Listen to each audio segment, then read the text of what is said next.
Sideline! Touchdown! Pass is intercepted at the goal line. Up for the layup! Oh, blocked by James! Curry, way downtown.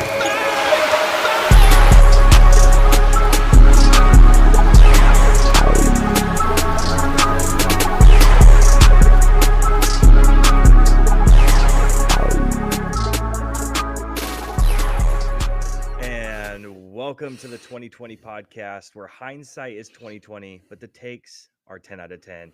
If you are a returning listener, we do love and appreciate you. You know where to find us on all social medias. But if you are brand new here and you don't know who we are the 2020 podcast. I'm your host, Jacob. This is your co-host, Drew. We do NFL and NBA-based content. Right now, what you're listening to is our NFL show that we do on Mondays or Tuesdays, depending on how our lives end up working out for the week.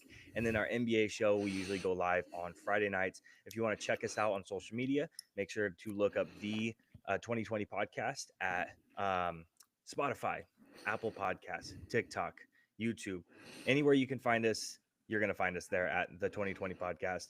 But before we get into anything today, again, this is our NFL show. Drew, same question as always. How are we doing? What's up, dog? We're doing fantastic. I apologize to our friends and followers and my mom for going live on Monday. But the thing is tomorrow night I'm going to be a little busy. They got me on ABC. They got me on Fox 40. They got me on CNN. Election night coverage in America. I am, of course, a political expert, which means I don't know shit, just like all the other political experts. I'm going to be a little busy tomorrow. I got to be honest with you. So we got to go live on Monday. And before we get started, I got a quick clip for you, my friend. I just wanted to see your thoughts on this. If you could give me your thoughts on this Dak quote, and I quote, "We fucking suck." Yep. I was wondering, how do you feel? Like, do you have any thoughts on this? Because this is clearly, you see down there, Fox 4 weather alert, breaking news: a severe thunderstorm watch is in effect for Dallas, Texas. So if you hooked up Dak to a lie detector right now, it would tell you that he's telling the absolute truth, because we fucking suck. And that's just the blatant fact of it. It's just, we fucking suck. Do I like my quarterback having to go out there and say we fucking suck? No, probably not. But it takes a lot to break Dak. And right now, this team sucks so bad that he's having to go and just look at his guy and go, we fucking suck. Yeah, you brought out you brought out the lie detector test. You said Dak Prescott, you are the father, is what you just said. Oh my goodness. Jerry Jones is currently running off stage with the camera people chasing him to catch his reaction to that one. Yeah, no. He's not lying. That's exactly the truth of it. I got to tell you, it's a Monday night. We just had a great Monday night football game. I didn't expect it to be a great game. It was a great game. You know what else didn't happen this weekend? 49ers didn't lose this weekend. That's a dub. The Kings light the beam, baby. That's a dub. And the Cowboys got embarrassed. That's a dub. Great weekend in the Rancho Cordova Taylor household, not so much the Roseville Taylor household or the Idaho Taylor household, but he's on a cruise, so he probably doesn't care. See, I was wondering why you were so excited today. You seemed like you were in a much better mood. You're like, yeah, you were dancing around. You're like, yeah, I'm ready to go. And I'm like, why is he so excited? And now this is why he's excited. This makes more sense now. Look, I don't got no Devontae Adams jerseys this week. I don't have any Atlanta Falcons hats this week. I just got the highest paid quarterback in the history of the fucking NFL saying we suck. Yep. That is great, my man. That you can't get any better than the highest paid player in professional football just on camera. We suck, bro. And the best part is he's right. Yeah. He is right. Like I said, hook him up to the lie detector. And now he's on the couch. Yep, he is going to be on the couch for the next couple of weeks, but we're going to talk about all that a little bit later when we talk about our other headlines for Week 9. But the first thing we're going to go ahead and start out with, the same thing we always do, and that's going to be the game of the week. Because we're doing this on Monday, if this was Tuesday, we'd probably do it on the Chiefs Bucks, but we're going to go ahead and do it on the Bills Dolphins, which was equally as good as a game, with Tyler Bass hitting a game-winning 61-yard field goal to seal the game for the Buffalo Bills. Let's go ahead and start out with our MVP and our unsung hero of the game. Drew, you want to go ahead and start this one off for us with that MVP? Yeah, I'm going to go unsung. The only reason because you just mentioned him, Mr. Tyler Bass. Tyler Bass has been terrible. Yes. They worked out kickers during the week. He missed field goals in this game. He missed field goals last week. And if you guys have the mental fortitude to think about back to the playoffs last year, he missed a super critical field goal in the playoffs last year. So he's been terrible. And Sean McDermott trots him out there for a 61-yard field goal. And you know why he made it is because there's no pressure on a 61-yard field goal. If you miss a 61-yard field goal, it is what it is. That's 61 yards, unless you're Brandon Aubrey, then it's automatic. But if it's 61 yards, that's why there's no pressure. He kicks it in. They win the game. Unsung hero, Tyler Bass, incredible kick. Hopefully it gives him a little confidence moving forward. Yeah, definitely. I'm going to go for my unsung hero. I'm going to go on the other side of the teams, the losing team on this one. This is why he's the unsung hero, is because he did end up losing. But Tua ended up going 25 for 28, 231 yards and 2 touchdowns. This team, even though they've lost the last 2 weeks, this team is different with Tua under center. I think outside of everything that has to do with Tua off the field, in terms of his head injuries and what he should or should not be doing off the field, on the field, all that stuff. This team is different, and he's showing with how bad this team was without him and how good it is with him that he deserves that contract that he got paid. Now, again, that's outside of the injury, the head stuff of we take all that out. Tua deserved that contract, and he's proving it 2 weeks in a row. Yes, losing, but this team is different with him under center. So I'm going to go with Tua as my unsung hero. Again, unsung because they did end up losing, unfortunately. I'm going to say this to you.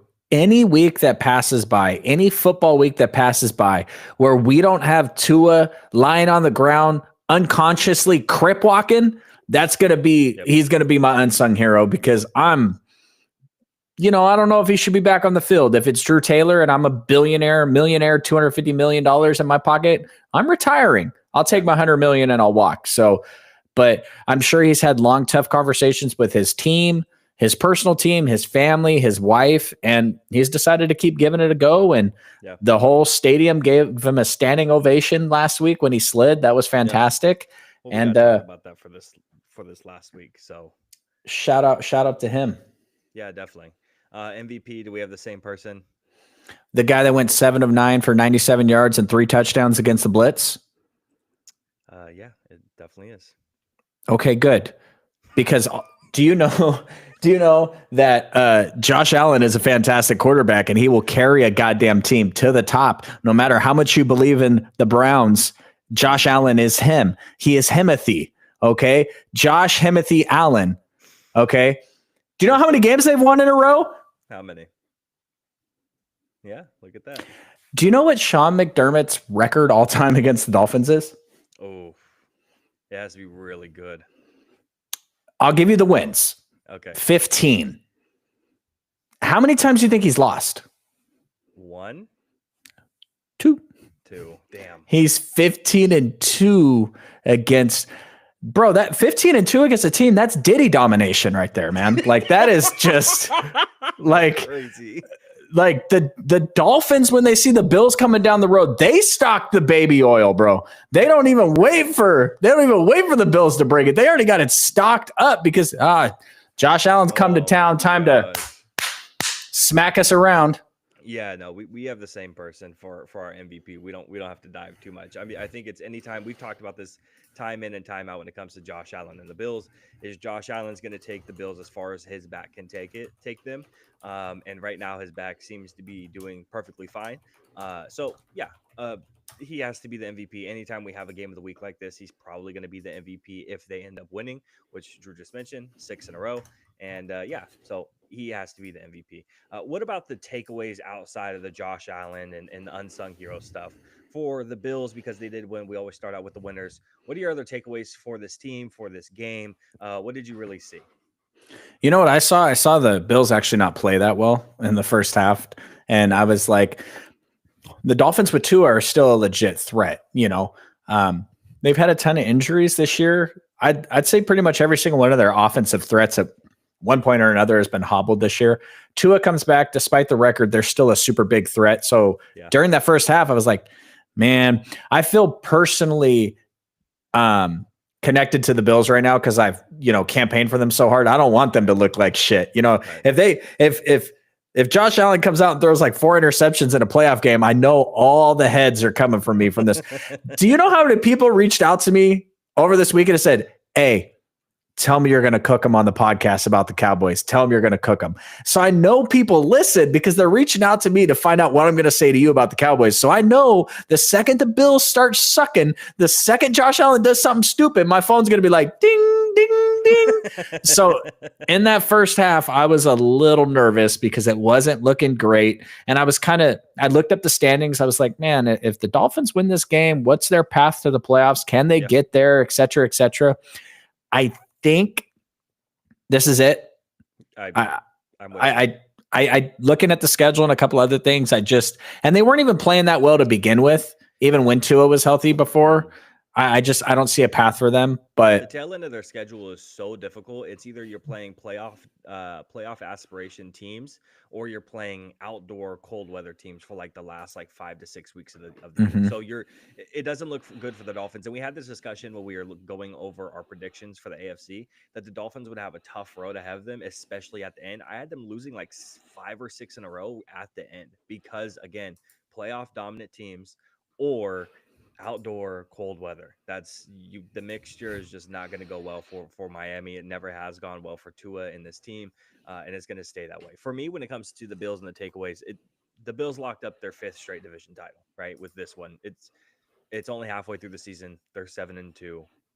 You have the Patriots who aren't good at all. You have the Jets. Bro, spoiler alert. Sheesh. Aren't good at all.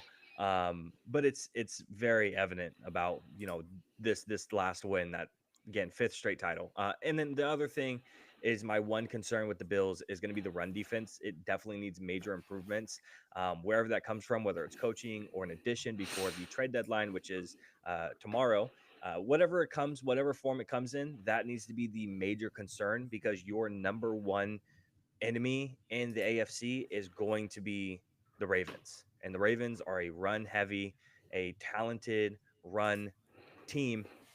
And if you can't do much there, you're not going to have any chance. So that needs to be the biggest improvement for me. And just for everyone who is wondering, since it's Monday night, if something crazy happens tomorrow, we'll be back for a quick little coverage. When the 49ers trade for insert bargain player here, and we're going to go off like Chase Young is an MVP type caliber player. Now, if the 49ers trade for the equivalent of Christian McCaffrey, we're going to be back. We're going to be on this podcast talking about it, but I just don't see that player out there this year. So unless, a certain edge rusher for the Raiders gets moved, that'd be crazy. That's your favorite talking point for the last 3 or 4 weeks, I feel like. Because I just think it's I think who's the biggest player that could be moved? We knew Christian McCaffrey was getting traded that year. The Rams and the 49ers were in on it, right? Yeah. It's just been so quiet this year. I don't think there's any super huge, the Texans don't seem like they're in the market for a wide receiver, which might be a mistake. And there just doesn't seem like any super big player that's going to get moved right now. So if something massive happens, we got to talk about it. And really, if you survey the landscape, Max Crosby seems like we don't need a 20-minute podcast to talk about Budda Baker. You know what I mean? That's cool. But that last year, the Eagles trade for Kevin Byard. We're he's old. That doesn't mean anything. Trading for a safety doesn't change much. So right. Looking at the other side and looking at the Dolphins for their takeaways, my couple of things is it has to be Tua still doesn't know how to protect himself. He dove head first on a crucial down in the 4th quarter. And I have, outside of just not being able to protect himself, still, again, you picked up the first down. It was crucial and you needed to, but you dove head first once again. And I know you want a ball. You're a baller. You've been doing this since you've been shitting and pissing your pants, but you don't need to make everyone shit and piss their pants by every single time that you go head first into someone that you're not going to get back up. You're terrifying every single person in the stadium in America watching the Dolphins play. So Tua still doesn't know how to protect himself. He still just kind of goes out there without a care in the world, and it's definitely concerning. And outside of that, I just have a couple of questions about the pair of pass catchers out there in Miami not performing well this season, both on pace to be sub 1,000 yard seasons for the first time since being paired up.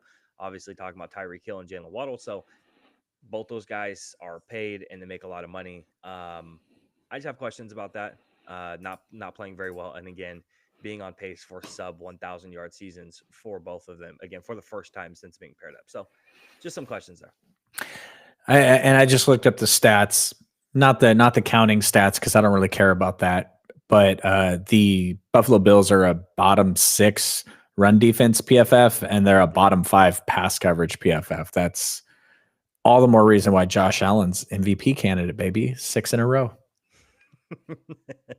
They got some company down there on the run defense. Two teams that are very close to us. Apparently, their teams in Texas and teams in San Francisco can't stop the run either for it to shit. I know. So, believe me, week in, week out, I know. All right.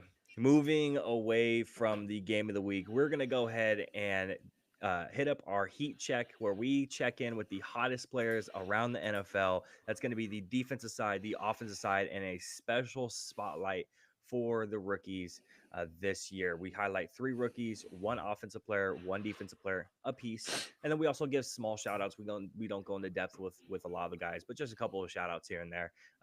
Because especially this week, the performances were up on every single side of the ball, defense or offensive side. It was hard to pick, honestly. I came down to like 3 names on every single one, but it was hard to pick just one name out of each one of them. Let's go ahead and start out with the offensive side of the ball. And Drew, for your offensive player of the week, your hottest offensive player of the week, where are you going? well, I wanted to do something a little different.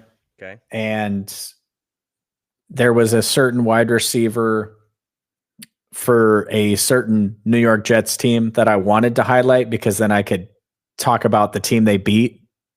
But I figured I'd spare you on that. So I decided to go with Jackson Smith-Njigba just because I'm not sure on how many different segments that we have on our podcast where we're going to mention a Jackson Smith-Njigba the rest of the year.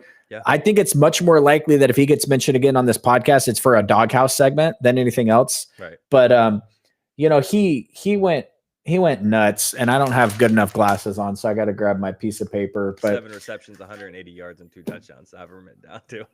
Thank you. Yeah, I mean he just went absolute nuts, and they lost. But frankly, when you have a performance like this, that loss isn't on you. So I just wanted to highlight him because it was a super wow week from a player that we have not mentioned or has even really been on the radar lately. And there was so much hype about him coming out of college, and then they drafted him to a team that already had 2 established stars in front of him. It's like, what are we doing here? But clearly there's some talent there. So absolutely. And I'm going to go ahead and go with a running back out of New Orleans, 29 carries, 155 yards, 6 receptions for 60 yards. Alvin Kamara, as piss poor as that organization is and the absolute collapse and disarray that it's in, which we will be talking about today, Alvin Kamara is not one to be blamed. The nonchalant king just feels like he's jogging constantly and never really puts in any effort. He balled out. So you definitely have to give it to him, I think, because, like I said, definitely not on him. Anyone did you want to shout out real quick before we moved on? Obviously Garrett Wilson. Everybody saw that catch. Yeah. He looked like the Jordan logo. Mm-hmm. And that was badass. And so much to the point where Adidas had to put out a statement because of it. Did you see that? No, I didn't. I'm gonna look it up though. Yeah, Adidas put out a statement talking about like he's not going anywhere and whatnot because he literally looked like the Jumpman logo. I mean, if you look like it so much that your partnership has to put out a statement about it, you know it's pretty fucking good. While Drew looks that up, I'm going to shout out a couple of guys. Got to go with Quentin Johnston. Well, go ahead. No, you're fine. Quentin Johnston, 4 receptions, 118 yards, and a touchdown. He's had flashes throughout the year of looking like a much better wide receiver than he did last year. And then the other guy I want to shout out to is a guy that I had pretty high up on my wide receiver board 2 years ago, pre-podcast or anything like that. Cedric Tillman, 6 receptions, 75 yards and touchdown. Just he's coming into his own finally, week in, week out. 2 weeks ago, I believe he had 2 touchdowns. This week, he's doing his own thing again. I just wanted to kind of give a shout out on the podcast. If you don't know the name Cedric Tillman, keep an eye out for it. I was super high on him coming out of college. I think I had him in my top 6 or 7, and he's finally doing something on that team. So just again, keep an eye out for someone like that. Did you find it? Yeah, he can jump, man. That's good stuff. Speaking of jump, did you see the Saquon Barkley play? Oh, I'll get into it later. Okay, cool. Yeah, definitely. I saved that for later. Because Nike made that into an ad. Yeah, dude. So nuts. He's washed though. I mean, he's just as good as Dalvin Cook, right? Yeah, just about. I didn't say that, so let's clear the air on that one. I was not on that board. Do not put me in that boat at all. All right, let's move off of the offensive players and then move into the defensive players now. I can go ahead and get it started. I think there was 3 guys to shout out, a couple guys with a ton of sacks in just one game, another guy who just terrorized the Cowboys. But I'm going to go ahead and go with the guy who terrorized the Cowboys because I think it's a little bit more fun to shout him out. Caden Ellis. I agree. 13 tackles, a sack, 2 tackles for a loss, 3 quarterback hits. So he's all over the place.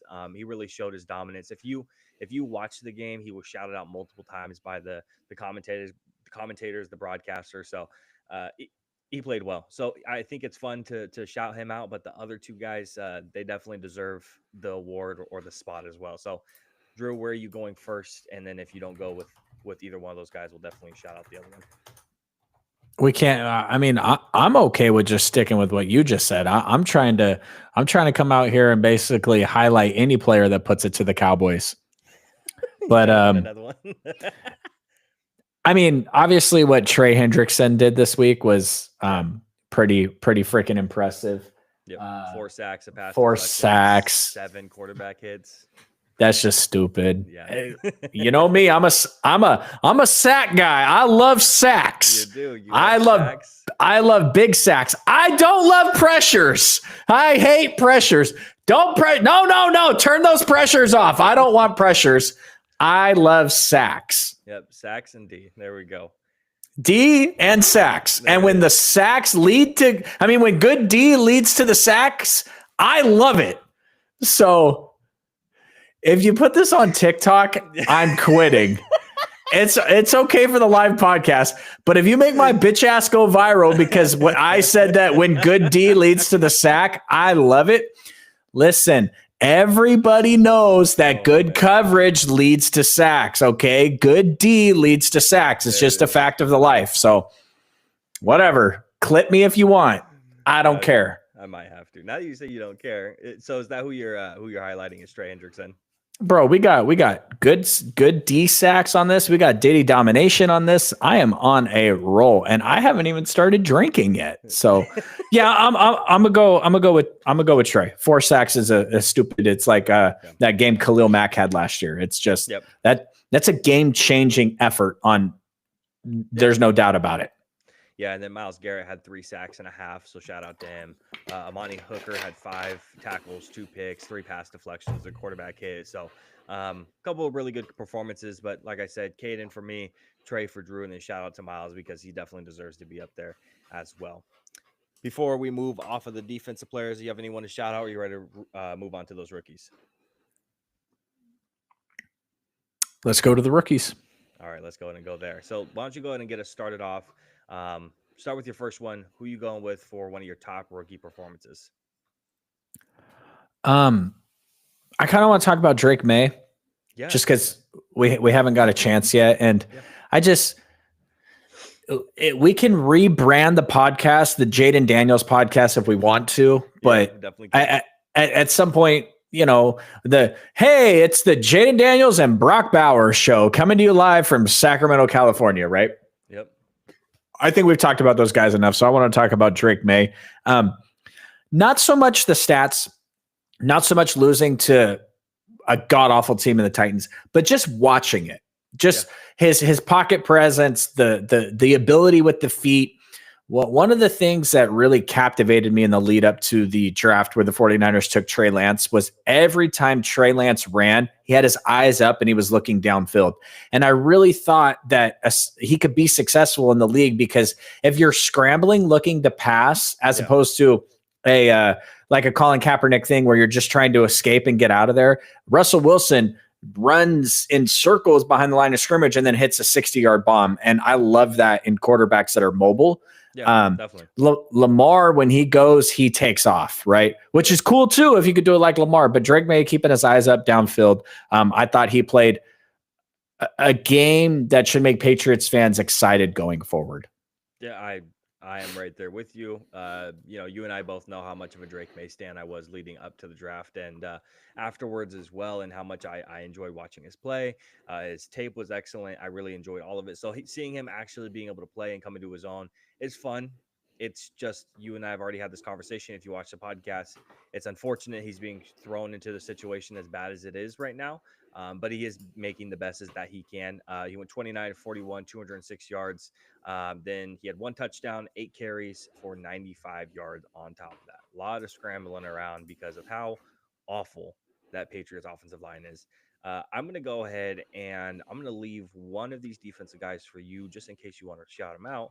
But I'm going to go ahead and start off with Cam Kinchins. You got a pick and you got a pick 6 on top of that. So 2 picks, one of them being a pick 6. I think he had 103. Was that what the number was? 103 return yards off of that. So shout out to him because he sealed the game for him. But again, on top of that, he scored a touchdown for the Rams. And that game it went to overtime, but it went 26-20, I believe was the final score. So essentially you take that pick 6 off the board, the game's done. It's not a game that Warren doesn't go into overtime. Geno wins the game before it even gets to that point. So again, pick 6 gets you the score up and the game sealing interception on top of that. Definitely deserve a spot for the rookie performances. You may even probably had a good spot for the defensive player of the week on top of that as well. What about your number 2? I want to take this moment to talk about Rome because we were very high on Rome, and I think Malik Neighbors is second in the league in targets, and he missed 2 games. That's just absolutely stupid. Yep. And so Malik Neighbors did the Malik Neighbors thing. Somebody got to get him a real quarterback, or the 49ers should trade for him. That'd be cool too. Gosh, could you imagine? Rome, 5 catches, 100 yards. He broke out. Obviously, the Bears did not look good against the Cardinals, which is super disappointing because the Cards are in my division. And I kind of felt like Caleb was headed the right way. And the reason why I picked Rome is because I want to talk about his running mate there. Walked off the field in the middle of a play. Caleb, did you see this? I did not. I'm going to pull it up, so you should name your guy. I'll name my number 2. It's going to be Braden Fisk, 4 tackles, 2 sacks, another Rams player. I am a big Braden Fisk guy. I was big on him coming out of the draft. So anytime we got one of these opportunities to shout out one of my guys, I'm definitely going to jump on it as fast as I can. But again, 4 tackles, 2 sacks. That is sack number 2 and 3 for him on the year. So he's playing extremely well. That entire very young Rams defensive line is playing very well. I'm sure a Mr. Jared Verse is going to get a shout out sometime later on in the podcast as well. So, but outside of that, Drew, have you found it, or do you want me to shout out my last guy? How much of a clip of on-field play can I play with us getting in trouble? I think because we're on it, I think it's free use. We're commenting over it. Okay, so, yeah, I'm just gonna play this. Okay. I'm gonna see if you catch it.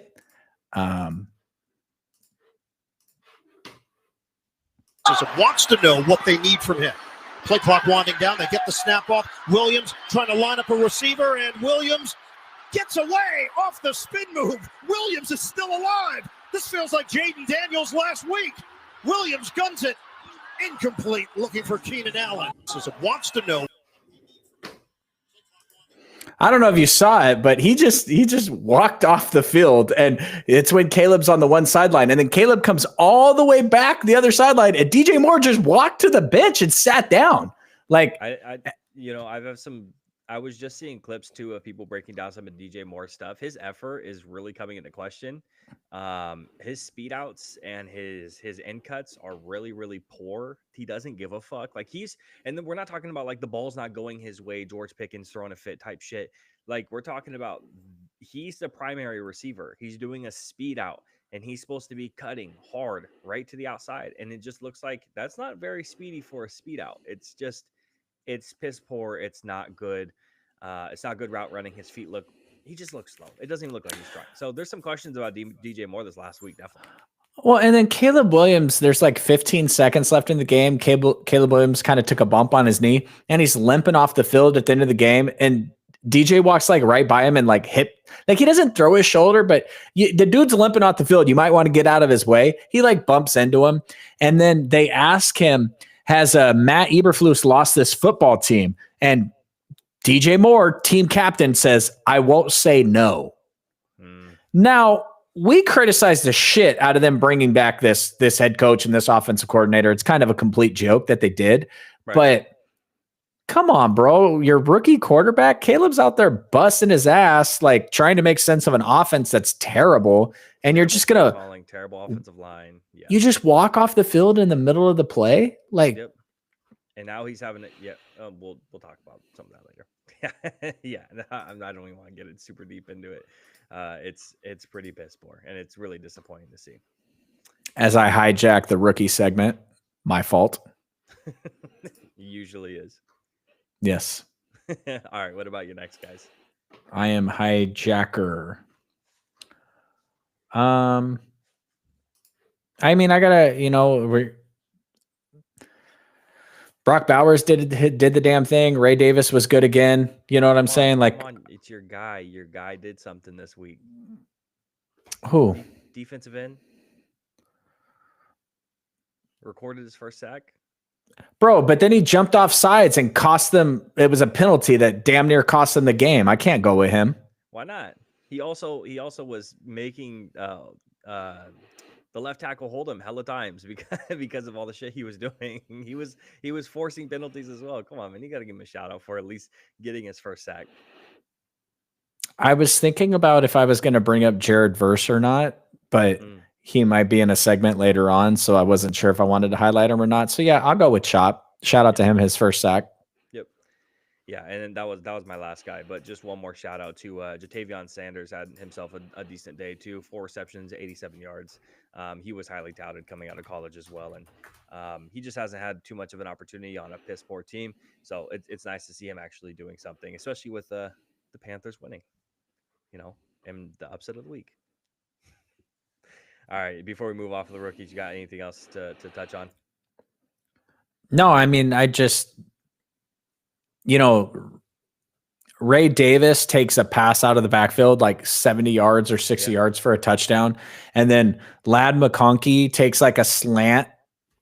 Like, it's getting to the point where Ladd is just so good every week. It's just like, oh yeah, that's Ladd being Ladd. Like we just don't even need to talk about him. And again, I mean, Brock Bowers, it just feels like at this point, these dudes are so damn consistent. You know who's a hella good rookie? Renardo Green for the 49ers at corner. He is Dominic Pooney. He's like one of the best guards in the NFL right now. And I'm not even trying to shout out the 49ers here. It's just like, I can't wait in a year or two to re-rank this draft. It's going to be so fun.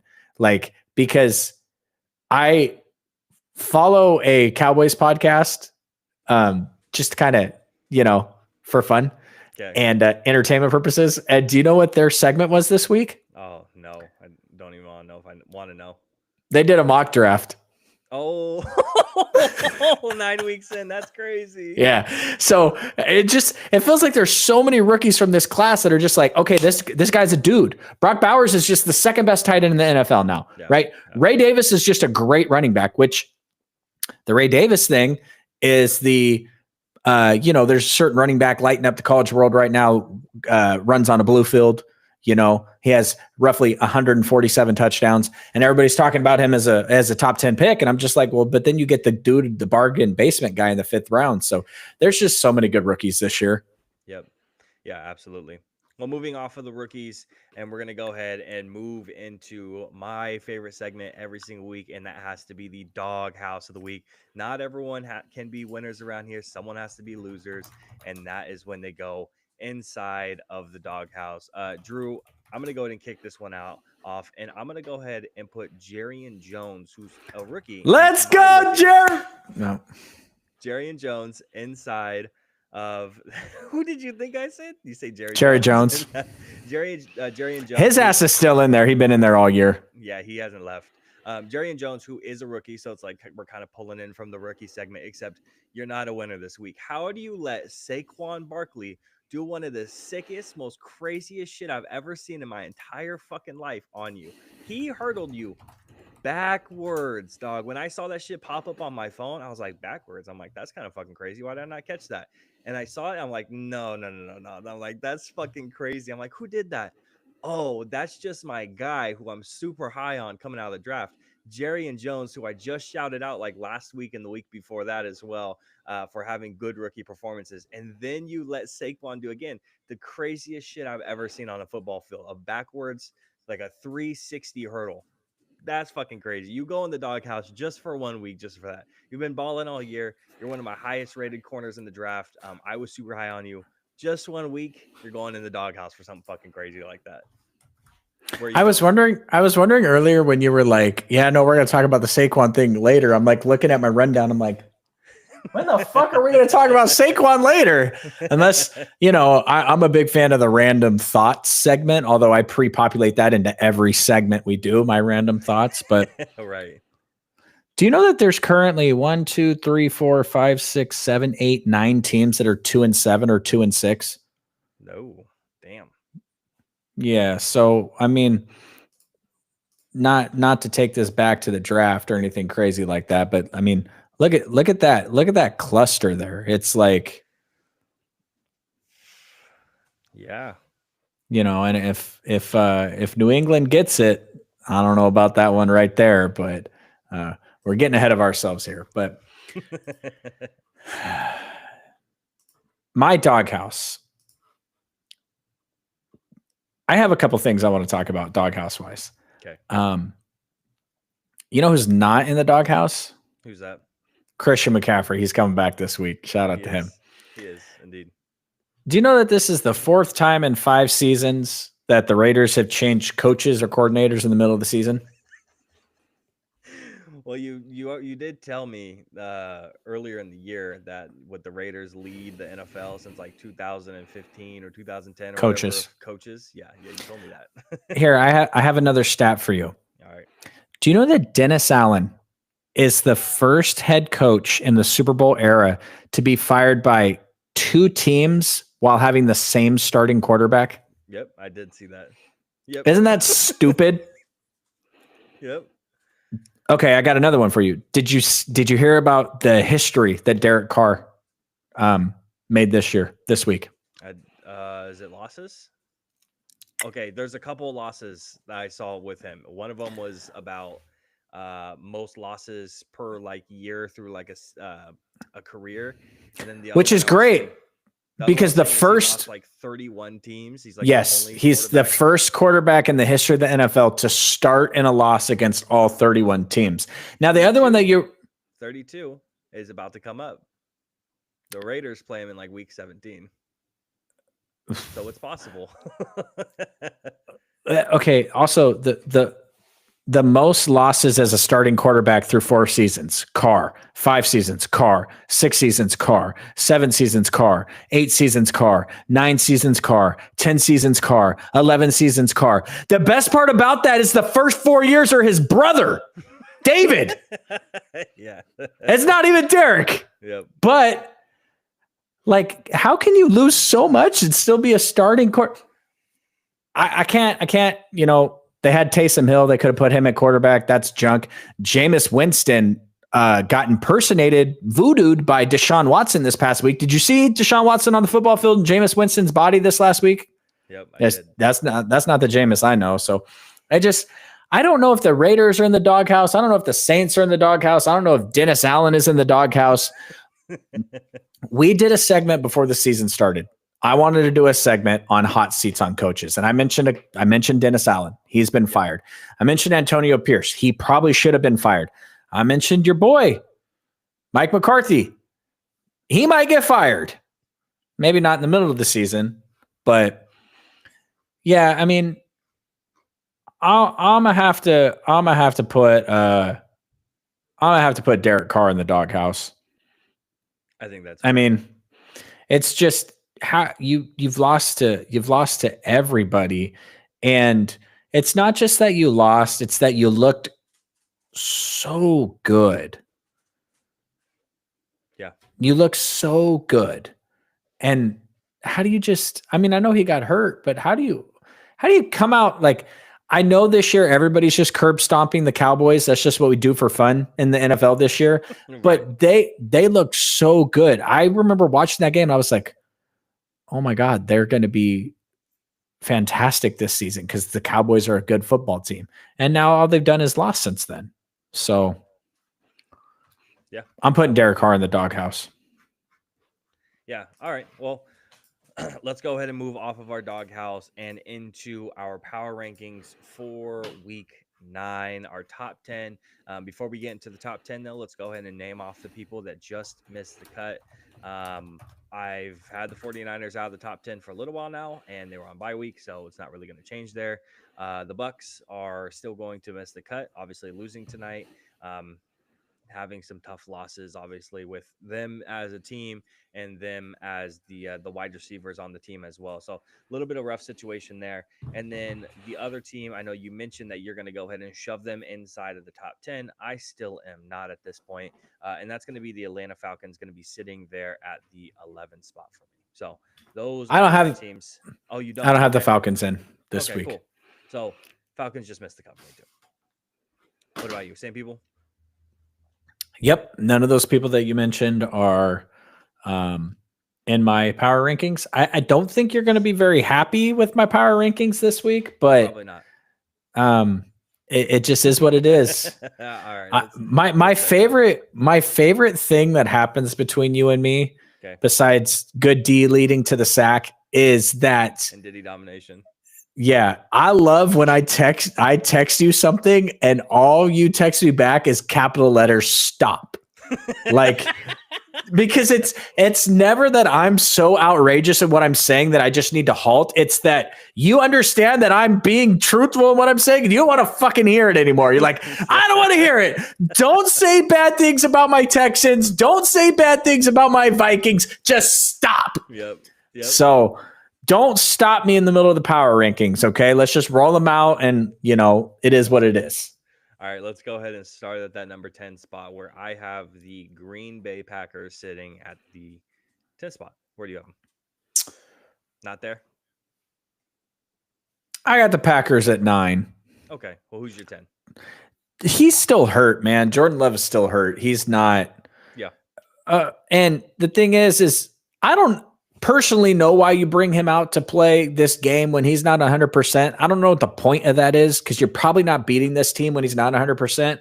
But and your backup has looked okay. Like to me, this is why the NFL differentiates from the NBA. Because if this was an NBA game, they would have rested Jordan Love and rolled the backup out and just took the loss. But games in the NFL are too important. So I have the Packers at 9. The Steelers are at number 10 for me. Yeah, I would definitely wasn't going to knock them outside of the top 10. Jordan Love fumbled 3 times, had a pick, so there was definitely a lot of turnover issues there. But they're playing the Lions, who are a division opponent and quite literally the best team in the NFL right now. So I'm not going to knock them too horribly for that. But they're still in the top 10. I can't place them any higher than where I have them currently, just because of all the issues I've seen in terms of Jordan Love. He's not healthy. This team is still very good. Again, still top 10. Not going to move them any further. the 9 spot is probably where I could switch him because I fucking hate the 9 spot, and they have the biggest question marks on the planet. So I wouldn't mind switching them pretty quickly if they go out there and they go ahead and grab a win against the Bears, which is not next week, right? They're on bye week this week. I'm pretty Yeah, sure. they're a bye week. Yeah. But then after the Bears, they got the Niners. And then I think after they play the Niners, they got the Lions. They So, have the Dolphins, then the Lions. oh, yeah. Okay.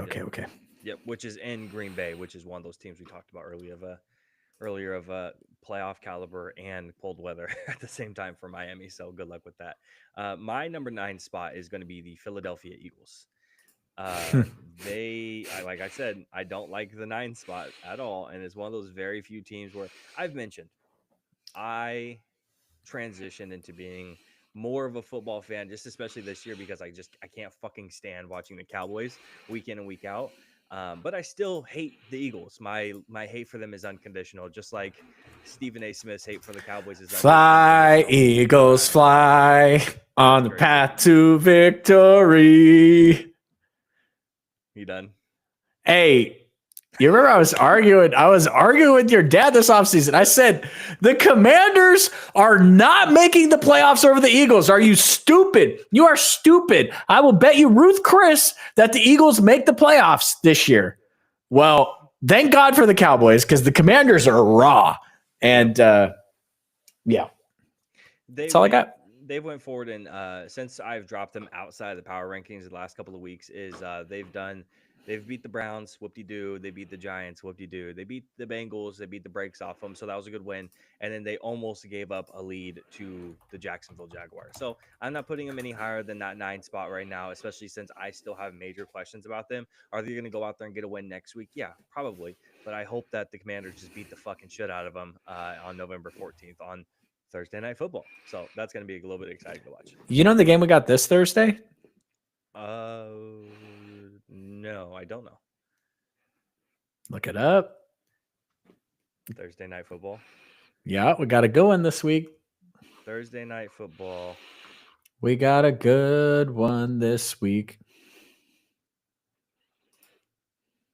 Week 10, Cincinnati and good Baltimore. Good one this week.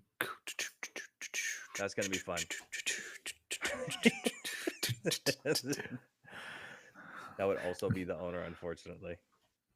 It makes it better that this guy's hanging out over here. You can do it. All right. What do you have for that number 8 spot? You said you already have you said you have the Packers at 9. Yeah, bro, we're getting funky, and I know you're not gonna like it, but okay. At the number 8 spot, I have the Jacob Taylor Houston Texans.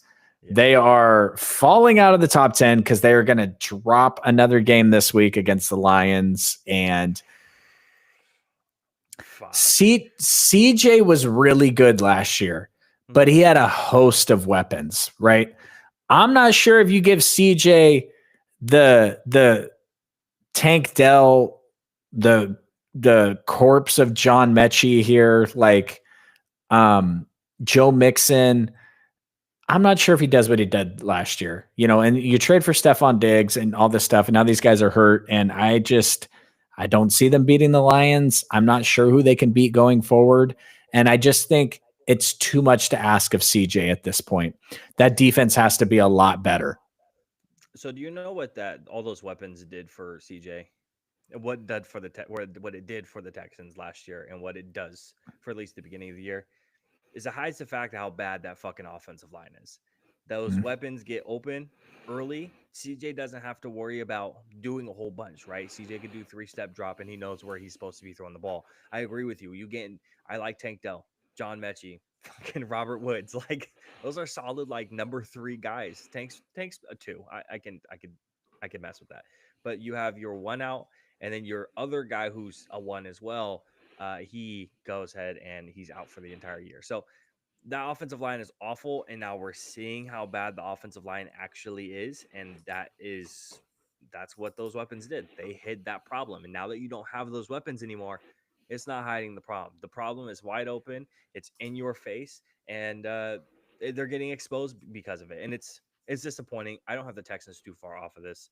I actually have them at the number 7 spot. And you know what, man? Patrick Mahomes had such a talented Chiefs team when he became a quarterback, and he has learned and excelled, and he's become the second greatest quarterback of all time. And now he has a team that has very little talent on it. But did you watch the game tonight? Did you see that play he made on that touchdown toss where he injured his ankle to Perrine? That is just fantastic quarterback play. Yep. He can do it now because he learned with all these skill players around him. That's my hope for Brock Purdy. Brock is going to learn how to play quarterback at the highest level with these great playmakers around him, and he'll be okay later on in his career when we're not surrounded by talent at every, you know what I mean? CJ's going to be okay. They just don't have the talent right now for them to take the next step with all these injuries. Yeah, no, I'm there with you again. I have the Texans at 7. So I'm not really too far off. At that number 8 spot, though, I do have the Pittsburgh Steelers. So I do have them a couple spots higher than you do. I think they're playing pretty well with Russell Wilson currently. I'm curious to see how much of that is actually going to keep up. Most of the heavy lifting done on this team is that defense. That defense is incredibly talented, as we know, but they're going to get tested this week, heavily tested this week. And that is going to be the Washington Commanders going to be playing against them on Sunday. So that's going to be an exciting one to see. Then the week after that, they have the Ravens, and then they have the Browns, the Bengals, the Browns. So it's a bunch of division opponents. And then they have the Eagles, another top 10 team, and then the Ravens again. So the Steelers are going to be tested throughout the entire year, the rest of the year. Division opponents or top 10 teams. That's all they have left throughout the entire year. So we'll see how much they actually fluctuate. Again, that defense is doing 90% of the heavy lifting here. But the record is too good to not set inside this top 10. And then, like I said, Houston at 7. Who was your number 7 spot? The Jacob Taylor Minnesota Vikings. Okay, and I'm not too far off. I have them at the number 6 spot. I just think that their offense is starting to atrophy again. I mean, Sam Darnold finally realized that he has the best wide receiver on the planet on his team still, and went to targeting him over and over and over. And, you know, they pulled out what they pulled out, but I just don't believe in them going forward against the teams that I have ranked in front of them. And I left this spot blank, fluctuating the Eagles, Vikings here. But at the end of the day, Jalen Hurts and what we just saw out of Saquon Barkley, and Aaron Jones has been really, really good. Don't get me wrong. Like, I think Green Bay is thrilled to have Josh Jacobs, but Aaron Jones has been fantastic. But you know, AJ Brown, did you see that catch, the Devontae catch? That was just, you know, next level. Like, so I got the Vikings here. Okay. And so again, that was the number 7 spot.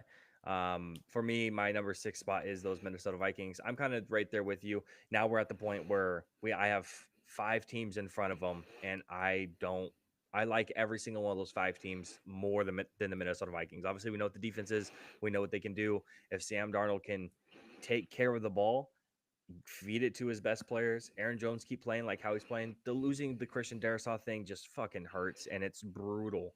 But hopefully they can live without it, at least temporarily. Do I think this team is going to go super duper far? No, I don't. But they're going to at least make the playoffs.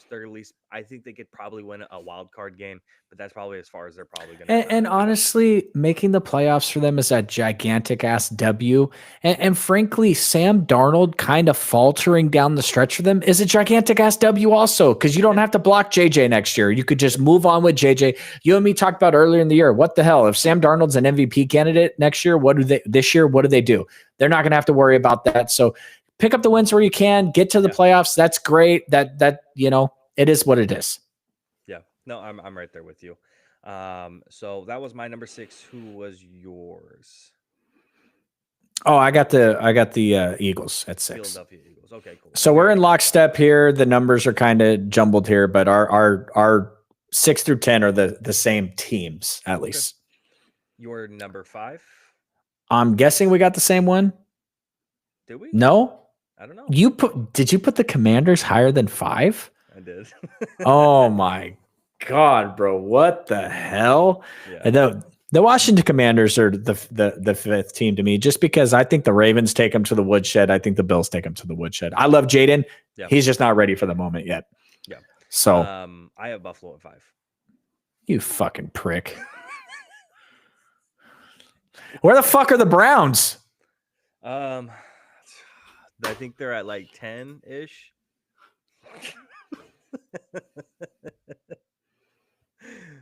No, like I said, I have the Buffalo Bills at the spot. I think the Commanders have done so much this year, and they've been so impressive. Jaden Daniels is doing the CJ Stroud thing where he looks so good that he's going to fuck it up for every single other quarterback coming in front of him. So the quarterbacks are coming out this next year: Shador, Cam Ward, Quinn, all those guys. I don't know how successful they're going to be in year one, but we knew how good this batch of quarterbacks were supposed to be, and Jaden's showing how good he is. Again, he's on that CJ Stroud path where he's just kind of fucking it up for the rest of everyone else, because those other guys are going to be called busts 8 weeks into the season by fucking dumbass casual fans.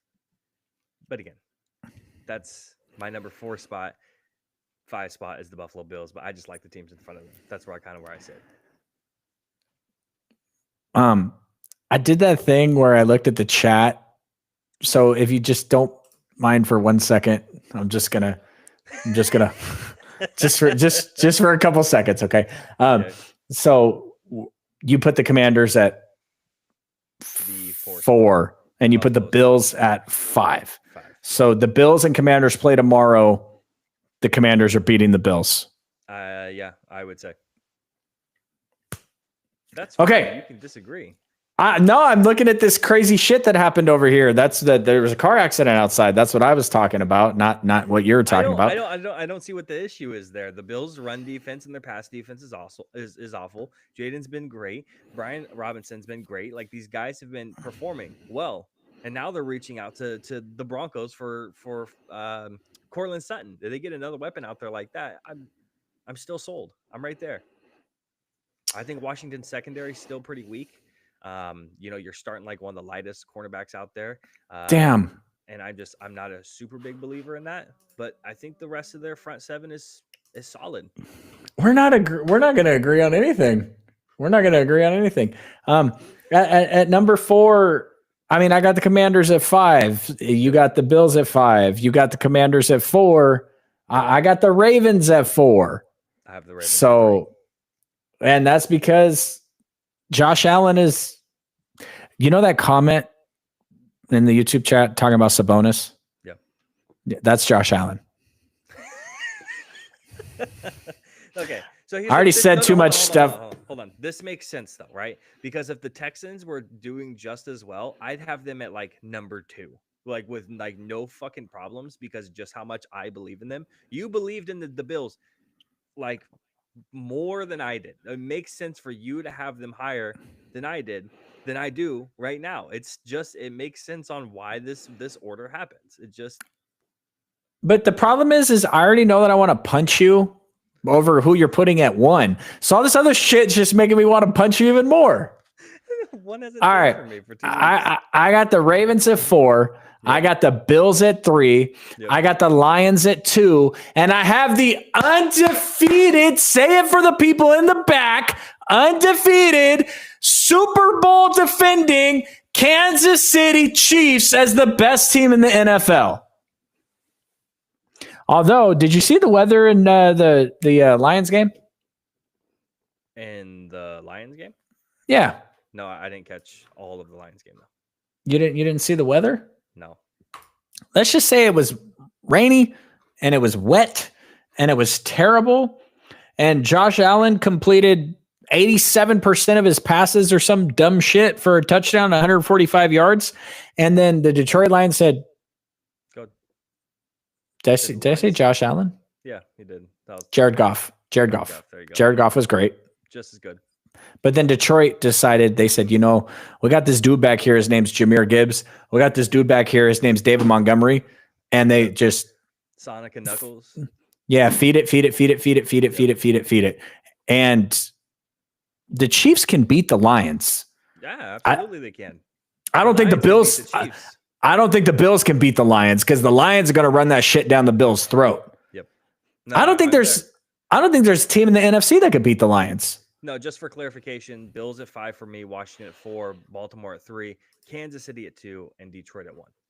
You know what? Yeah. I gotta take that back. You know something? I gotta take that back. You know why?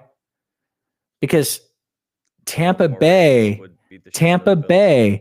beat the Lions. That's why the Lions are not undefeated, like the number 1 Kansas City Chiefs. That's fine, bro. That's okay. You okay? It's almost like you're a fan of them. Have you finally switched over? To the Chiefs? Yeah. If you can't beat them, fucking join them. Yep, exactly. Kevin Durant. Yeah. All right. Before we hop off of the top 10 power rankings for week 9, anything else to say before we move on to the other headliners? Yeah. I think we should who's the worst team? Let's just do bottom worst team. The worst team in the NFL right now. Yep. What do you think it is? So we're doing bottom 5 standings for our power rankings. Yeah. Let me pull everything up real quick. Okay. The reason why I'm curious is because, like the rankings I showed you earlier, some of these teams have to start tanking. I still think that Carolina is in the. So I'll just name off 5 that I think are in the bottom 5 in no particular order. Is that good? Sure. Okay. Carolina, Las Vegas, New England. Ooh, Tennessee. That's 4.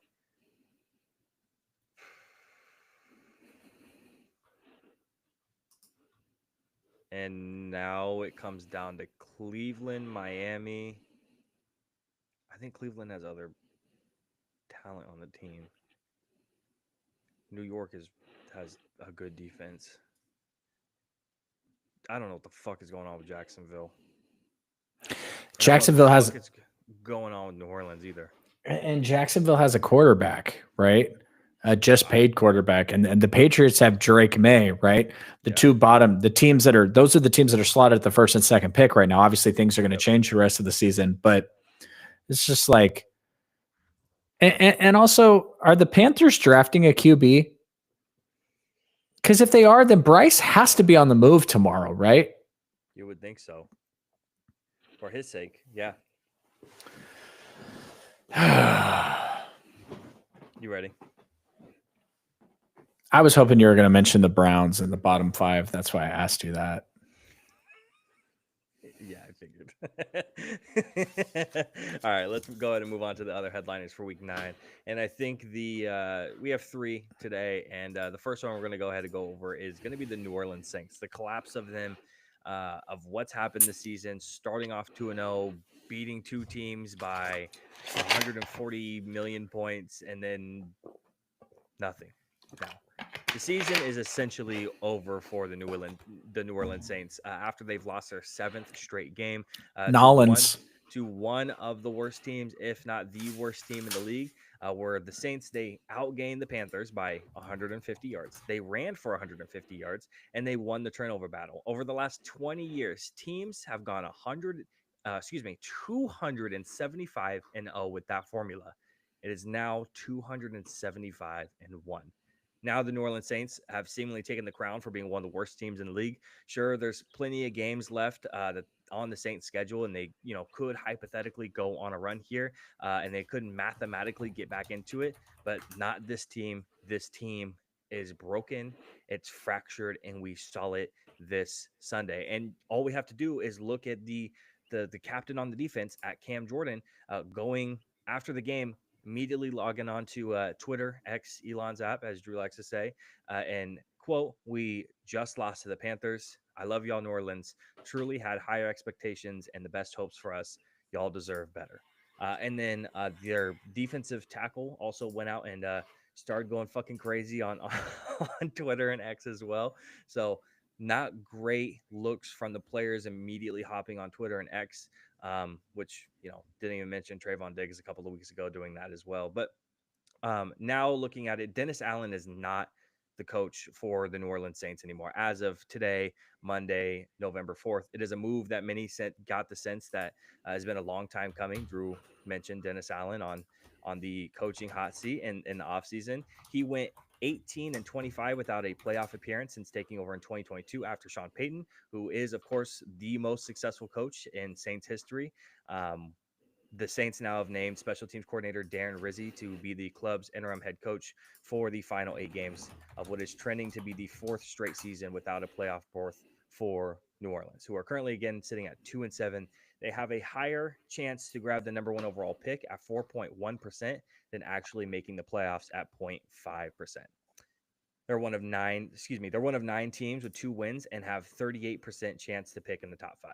So with all of that, what do you make of the New Orleans Saints? Before we move on to the future and what the aftermath looks like, what the fuck happened? Absolute collapse of this team from week 3 to now. What happened? What was it? Was it a collapse though? I mean, was this team ever really what they were the first 2 weeks? Like, did the first 2 weeks of an NFL season really matter? I mean, let's be honest here. I mean, this is just. Yep, hospital balls. I mean, that just.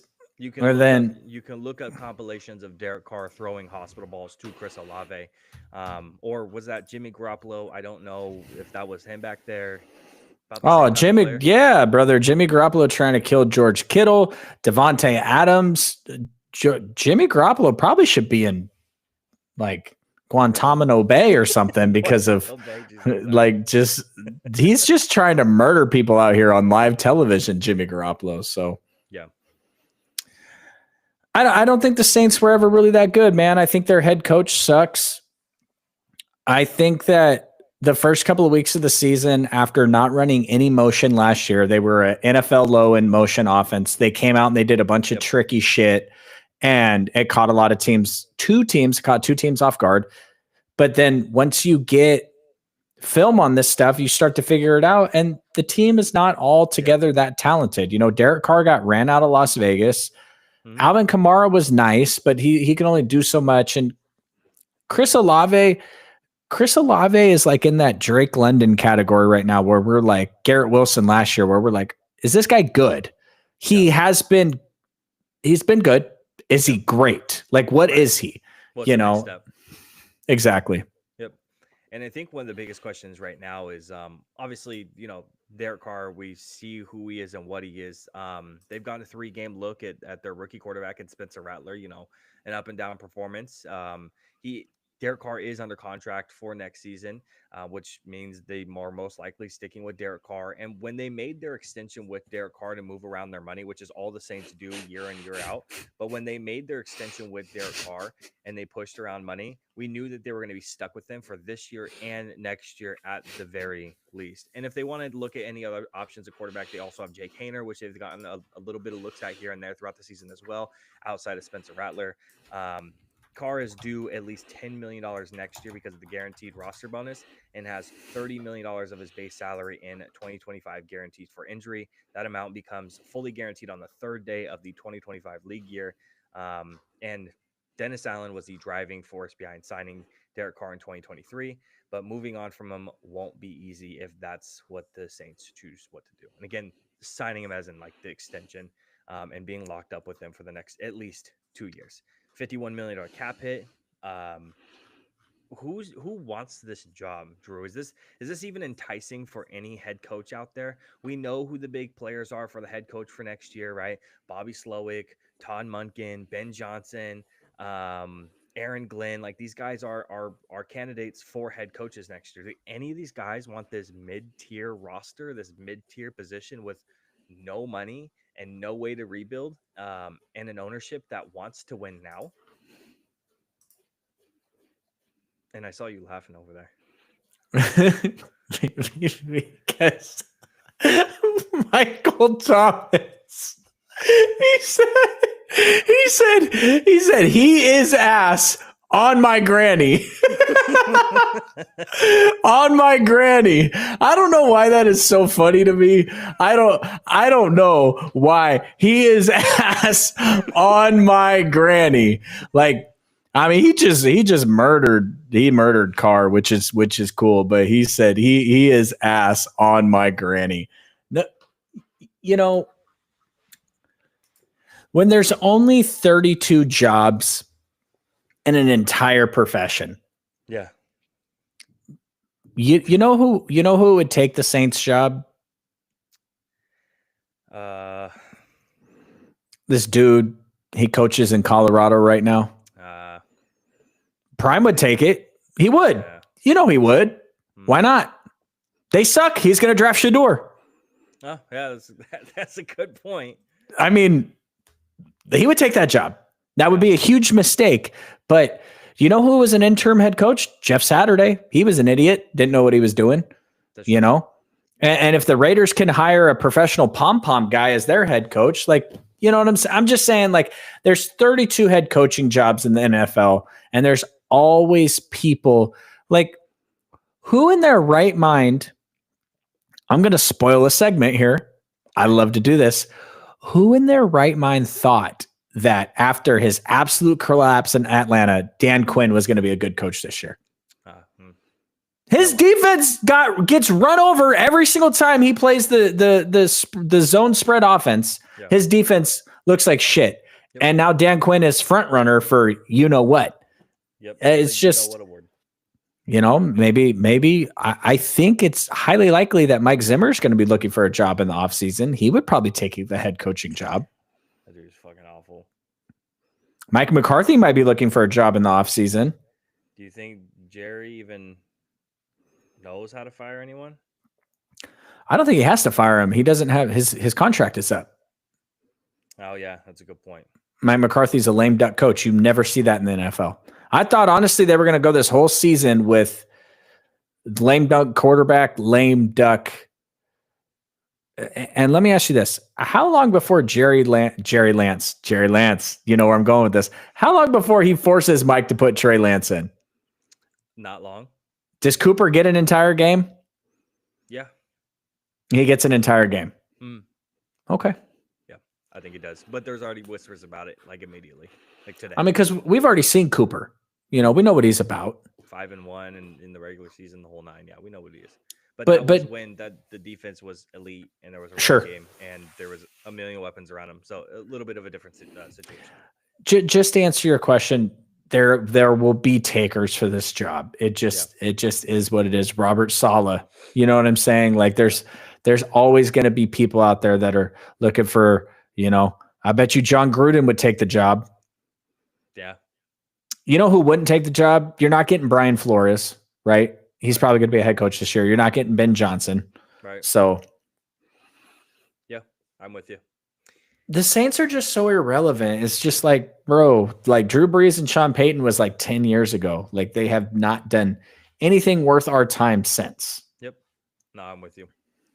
Before we move off of the Saints and move into the next shitty ass team, you have anything else to talk about with them?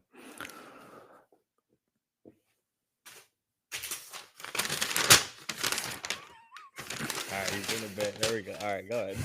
We got another shitty team to talk about. Yeah, we do. Okay. Who are we talking about now? Browns? Who we're talking about? No. Jags? No, worse. Patriots? Worse. Titans? Worse.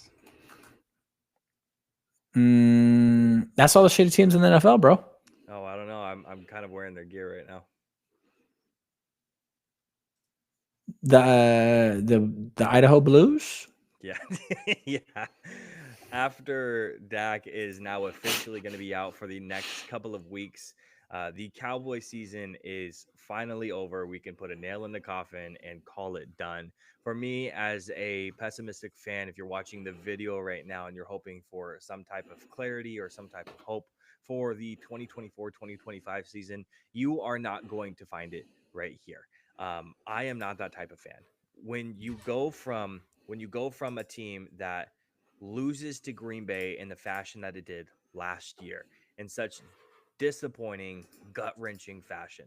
And again, I'm a pessimistic fan. I never go out and say, this is our year, this is our time. I never say any of that stuff. Last year, it did feel different. To lose to a team we're supposed to beat feels horrible. And then you go into the offseason, and old decrepit ass should be in a home. Jerry Jones says, we're going to go in all season. Go ahead, Drew. Do the impression for me if we're going to go all in. I would love that. I can't do it for you right now, brother. I've beat this horse. I've beat this horse too many times, man.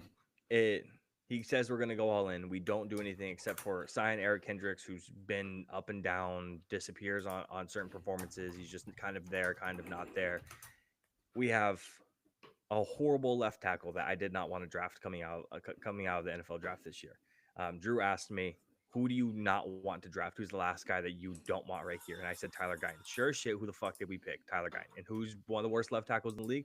Tyler Guyton. We have a aging, finally, weirdly enough, aging Zach Martin, where he has shown cracks and he has shown his age finally in this season. We also have the worst right tackle, second worst right tackle in the league, in Terrence Steele, a pretty good center and a very good left guard. I don't know what our quarterback is supposed to do with that situation. CeeDee Lamb didn't do shit all offseason. And then he finally comes to work, and then now he's hurt and he's week to week. So who knows what's going to happen there in that situation. Brandon Cooks is Brandon Cooks, but he's been out for 6 weeks now. No peep about him. Jalen Tolbert's cool as like a 3 or a 4, but now he's playing the 2 spot. Now he's going to play the 1 spot next week, most likely. Jake Ferguson is cool, but he's kind of disappeared. Our defense looks awful. Mike Zimmer's an awful defensive coordinator. The season's over, and I'm finally glad to be able to sit down and watch a game and know we ain't going to fucking win this one, and I'm okay with it. We got a backup quarterback in, and I'm okay with not winning. Tanking, getting a top 10 pick, I'm okay with that. It'd make me, it'd make me more excited for the draft. I'm glad the season is done. From your perspective on the outside looking in, obviously, kind of, sort of, because obviously you hear me ramble every single week, every couple times a week. What is your perspective on this whole thing about the Cowboys season? Well, let me ask you this. Oh no, he's gone. That would be funny. That's a good bit. He decided to quit the podcast as we started talking about the Cowboys. Let me ask you a question. Down the stretch last year, you guys didn't look very good. And then you go into the playoffs and you get absolutely manhandled. And I think that, I don't mean to say this rudely, but I feel like Dak has shown that he is a little bit of a front runner as a quarterback. I know the Cowboys' famous thing is to bring the game within a score at the end of the game after Cowboys fans have think the game has been over for after it off. Yeah, they just did that last week, right? Against the Falcons. But they did it against the Niners. They do it against every fucking team. You did absolutely nothing to improve the run defense this year in the offseason. You signed. What about Jordan Phillips and Linval Joseph? Those guys are good. Mozzie Smith's going to take a step, though. The problem with Mozzie is he was the bottom of the barrel last year, and I won't pull up the PFF rankings, but I guarantee you we know where he's at right now. You know what the problem with Mozzie Smith is? He sucks. He fucking sucks. That's his fucking problem, is we take these stupid fucks in the draft, and I'm like, yo, I really fucking hate this guy. We take him anyways, and I'm like, who the fuck are we taking? Shout out to Taco Charlton. Shout out to Taco Charlton. Luckily, I wasn't doing full in-depth draft stuff at that time, but holy shit, I would have lost my fucking mind. But let me ask you this. You sign nobody for the run defense. You sign Eric Kendricks, and Eric Kendricks, I like him as a player, but he's the equivalent of when you go into your defensive sliders on Madden and you set your zone drops to only 5 yards. If Eric Kendricks gets any deeper than 5 to 7 yards in coverage, like George Kittle had this dude spinning around like a top, right? He's not covering the field 30 to 40 yards down the field. Trayvon has been atrocious, right? Now, I would be willing to bet that he's really good next year. Keep in mind, this dude is coming off a major knee injury, right? Yeah. Where is one of the best young corners in the league? Where's Deron Bland at? He's obviously not playing, right? Where is Micah Parsons at? He was doing absolutely nothing before he got hurt. Where's D-Law at, right? Yeah. Your O-line was suspicious to begin with. You drafted one of the tackles that you and I hated the most in the offseason, which doesn't mean anything. We're wrong sometimes, all the time, whatever. It doesn't mean everything because we're right all the time. And then it's like, yeah, Brandon Cooks was cool last year, but you don't upgrade in any sort of way there. You bring in a corpse of a player at running back. And then if you just look at the advanced stats, two corpses. If you look at the advanced stats here, and I know I'm the advanced stat nerd, but do you know what Dak leads the league in right now? Lowest average depth per target. No, his ADOT's actually not bad. His tight window percentage is the highest in the NFL, which means that defenders are stuck on your receivers like fucking glue. There is zero separation to be had, and that's on your boy who didn't show up to training camp. That's on my boy. His bitch ass is on the IR with a blown out knee, and he'll probably never be Brandon Ayuk ever again, right? Yeah. It continues to show when these dudes don't show up for training camp, they get hurt. CeeDee Lamb has not been the same dude. I think CeeDee Lamb's going to be great going forward. I'm not worried about it. I think Trayvon Diggs is going to be really good next year. It's going to be fine. But you don't improve the run game. You don't improve the run defense. Micah disappears. Brandon's on IR. Jake Ferguson. Oh, Jake Ferguson. We don't need Dalton Schultz. Jake Ferguson's a top 3. He ain't done shit all year. And Dak just hasn't been good. I just think I put Mike McCarthy on the hot seat for a reason because I didn't think the Cowboys were going to live up to expectations. I didn't expect it to be this bad. But if you look at it, and then once you layer out all these stars, where's the depth? Your guys' wide receiver room is like in that tweet I put up there, it's a XFL wide receiver room. Your running back room is miss me on the Dowdle thing. Like, that's not, come on, man. He's an every down back. What are we doing here? Like, no. This is the only franchise in the NFL where the GM could do that bad of a job. He would have been fired already. Yep. So it's just frustrating because you wonder why certain teams stay in poverty. The Browns owner forcing the Deshaun Watson trade and then forcing them to play him, right? The New York Jets owner blowing Robert Saleh out when clearly he wasn't the problem. It's when these Jed York ran Jim Harbaugh out of town. And finally, someone set baby Jed down and said, yo, shut the fuck up. Hire these people and let them run the organization and go run around and do your political shit. And guess what he did? He hired Kyle Shanahan. He hired John Lynch. He said, you know what? I'm going to go sit in the stands and eat popcorn because that's what I'm good at. I write checks and I eat popcorn. Yep. Jerry, what Fortune 500 company, I would even go a step further. The Cowboys are estimated to be worth like $10 billion, right? Yep. If the Cowboys actually came onto the market tomorrow, they'd probably go for double that, right? What company do you know that's worth $20 billion that's ran by some 90-year-old dude that is so old, there's photos of him at KKK rallies? Yep. It's a fact. Yeah. Wow, and honestly, his son's an idiot also. So it's not like it's getting any better, you know? So this has got Al Davis to Mark Davis written all over it. Yep. It's going to be super fucking exciting. And then hopefully my kids can, witness something great because I clearly will never do that. And how motivated can Mike McCarthy really be now? He doesn't got a contract next year. He's going to the backup quarterback. Like at this point, it's like, he's waiting for like suicide by cop or something. Like he knows what's coming down the pipe. Like he knows this job is over. Kellen Moore's been terrible. All he can do is ruin quarterbacks. And we thought that was Mike McCarthy's fault a couple years ago. Right. Right. It just, I don't know. Yeah. What's like, there's not even, you don't even have a rookie to get excited about. Nope. Well, you got the linebacker. What's his name? DeMarvion Overshown. He's a second-year player. Overshown is a fantastic ball player. Yeah, and the corner, or is he safety? What does Jordan play? Does he play safety? Jordan Lewis has been in the league for a couple years.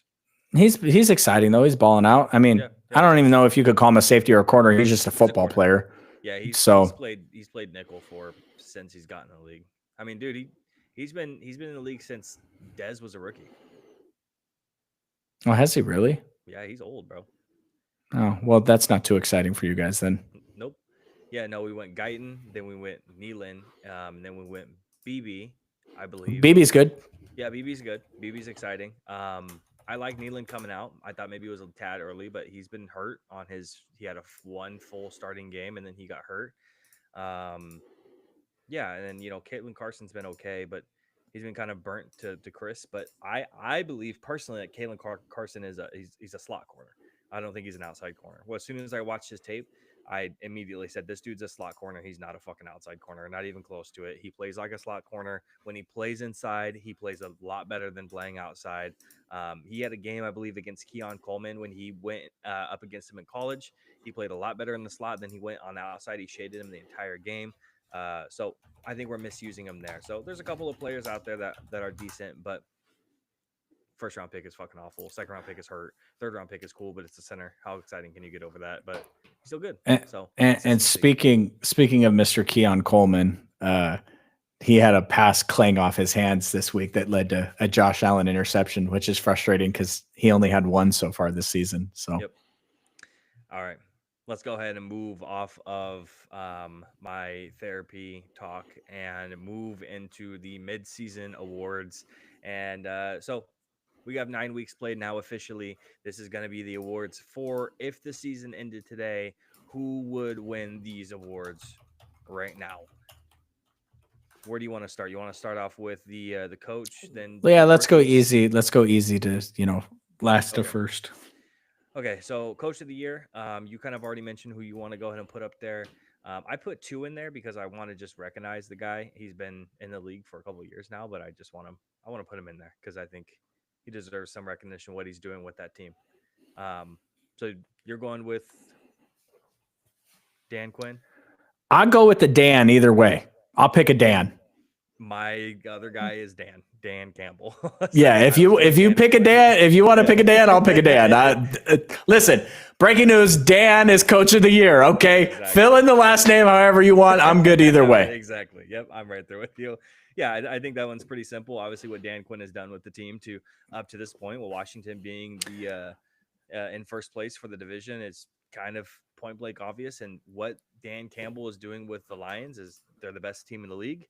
At least in my eyes, they are. They're my number one in my power rankings for good reason. And that team buys into everything Dan Campbell is. He's one of the few examples where, Drew talks about the pom-pom coaches. He's one of the true examples where he has called plays in the past. His first year there, he called the defensive plays. But now he doesn't, but everyone buys into it. It's one of the few examples that shows that some of it works. You just got to be Dan Campbell. That's the difference. I just want to give you 2 quotes. Okay. It doesn't matter if you have 1 ass cheek and 3 toes. I will beat your ass. That's Dan Campbell as a player. Now, Dan Campbell introductory press conference. We all laughed at this. We're going to kick you in. We're going to kick you in the teeth. And when you punch us back, we're going to smile at you. And when you knock us down, we're going to get up. And on the way up, we're going to bite a kneecap off. Yep. And people laughed at that. Yep. That is the Detroit Lions right there. They are beating your ass. Yep. Bite kneecaps. Absolutely. Yeah, no doubt. What about if we're going to go ahead and move off of the coach now and move into the rookies of the year? You want to go ahead and start off with the defensive rookie of the year. We kind of already mentioned that we might get into him a little bit later. This is the perfect opportunity to get into a Mr. Jared Verse for winning defensive rookie of the year. Who do you have? Not to interrupt that, but do you know what my favorite Dan Campbell moment is? Okay, what's that? He's playing for the Giants and they're losing to the 49ers in a playoff game and he punts his helmet. Like he walks off the field and he punts his helmet. It just should have known then he was going to be an amazing head coach, right? Right. You said defensive rookie of the year? Yeah, defensive rookie of the year, Jared Verse on this side. I don't even really have an argument for you on that. Some of the advanced statistics on a couple of the corners are pretty good. But that's, Jared Verse is just as advertised, which is really good. I do think that if somebody pops out for a couple sacks down the stretch, they might be able to steal the award. I don't think this is super locked up by any means, but with Jared Verse, when you think about the hole that was left behind by one of the greatest defensive players of all time that retired this offseason, thank God. Just to be able to fill that role and be incredible at what he's doing has been huge for the Rams. And I know the Cardinals are in first place in that division right now, but I would be side-eyeing the shit out of the Rams right now as a team that can possibly make some noise. Yeah, Jared Verse has been awesome. Obviously, we've shouted him out every single opportunity that we can actually get to shout him out because he's been so awesome. Hey, you know what Drew doesn't like? He doesn't like pressures, but you know what he's 10th in? He's 10th in pressures for edge rushers. So pretty impressive for a guy that is a rookie. He has 3.5 sacks on the year, forced fumble, 20 solo sacks on top of that. But he's just kind of been a presence. He's one of only 5 defensive ends to have a 75 or above PFF grade on run defense and pass rush as well. So he's, again, 1 of 5. So he's been super impressive again. I don't know where else to go besides that. I don't think anyone else super deserves it. Like you said, if one guy kind of comes in and starts to rack up sacks here and there, a lot to a Turner who hasn't been very good, which I like that Dallas Turner isn't playing well. And 1, because we kind of said the type of player he is, but 2, because of the big ass fucking hissy fit he threw on draft night when he got drafted. You remember that when he got drafted and he was kind of walking out and he was like, "It's fucking bullshit, man. It's fucking bullshit, bro. Motherfuckers know what you are. You're not that good. That's what you are. You fucking suck. You have 7 pressures on the year. I don't care how much you played. You clearly haven't been playing well enough to even get on the fucking field for this team." Not to mention, like, once you're drafted, the draft doesn't matter anymore. Like they just traded for a former number 1 round pick. Nobody cares. Yep. They just signed a former number 2 overall pick. Yeah, it's Carson Wentz. Who cares? He sucks. You know what I mean? Like, it doesn't really matter once the season and everything started where the hell you were drafted at. Yeah. Looking at the offensive rookie of the year, obviously it has to be Caleb Williams. Oh wait, that's my preseason. Oh, Jaden Daniels. There we go.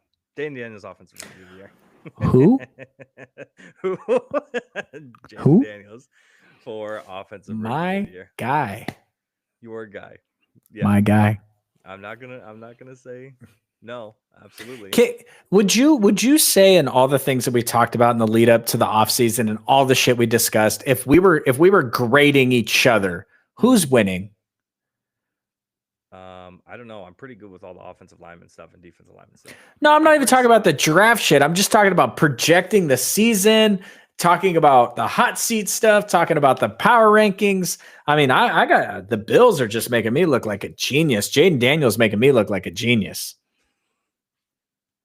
Sure. I feel great about the draft, honestly, because everybody kept saying that the 49ers were going to draft Tyler Guyton. So, yeah, it must be nice. How's it feel? Well, I mean, our wide receiver almost got murdered. So, I mean, could be worse. That's a good point. Yeah, put a little perspective on it. Yeah, for sure. Yeah, it's Jaden. It's not even close. It's a little bit close. I mean, no, it's not a little bit close, but I think that there's the nice thing is that in the AFC, the all-pro team, Brock Bowers is going to make it at tight end, I think, unless Travis Kelce goes fucking crazy. But Brock Bowers deserves his own separate, the stuff that Malik Neighbors is doing this year, but it's just not even close. Jaden Daniels, they're 7-2. Hail Mary. It's fantastic. And he had a stretch there where he didn't throw an incompletion, and now he has these games where it's a struggle and he's still pulling out the win. Like, he's given you Jaden Daniels in his rookie season has given you a 7-course meal here. He's given you a little bit of everything. And I know I talked to you this week. We're going to do hopefully a segment here soon comparing him versus CJ through maybe the first 10 weeks of the season or whatever, their rookie years. And I'm super excited about that. So, yeah, definitely. Now the offensive and defensive player of the year. Let's go and start with defensive player of the year. No, do offense. Offense is easy. Yeah, defense. There's a lot to talk about on defense. I'm interested to see who you pick. Okay. Because the defensive player of the year is on the IR. So, yeah, unfortunately, offensive player of the year is Derrick Henry. Yep. Yeah. You can throw your hat on Saquon as well. I think Saquon definitely deserves a huge shout out. You look at the wide receivers on the other side; there's nothing special or spectacular coming out of that side that warrants giving them a offensive player of the year nod. What Derrick Henry is doing right now, already 1,000 yards through the 9 games that he's played.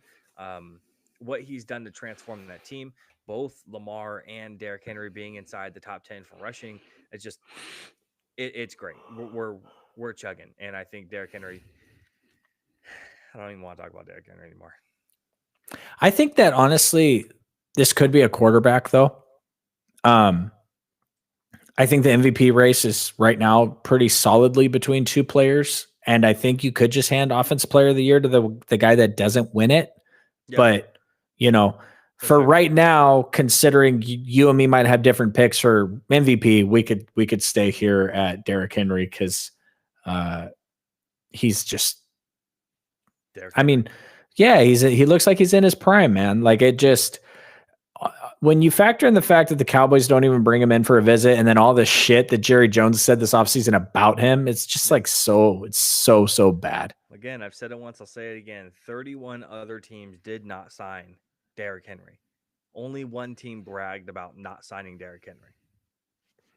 That's it. What about your defensive player of the year? Because you said that we have a lot to talk about here. And I think that there is a handful of candidates, but I went with one. What position did you go with?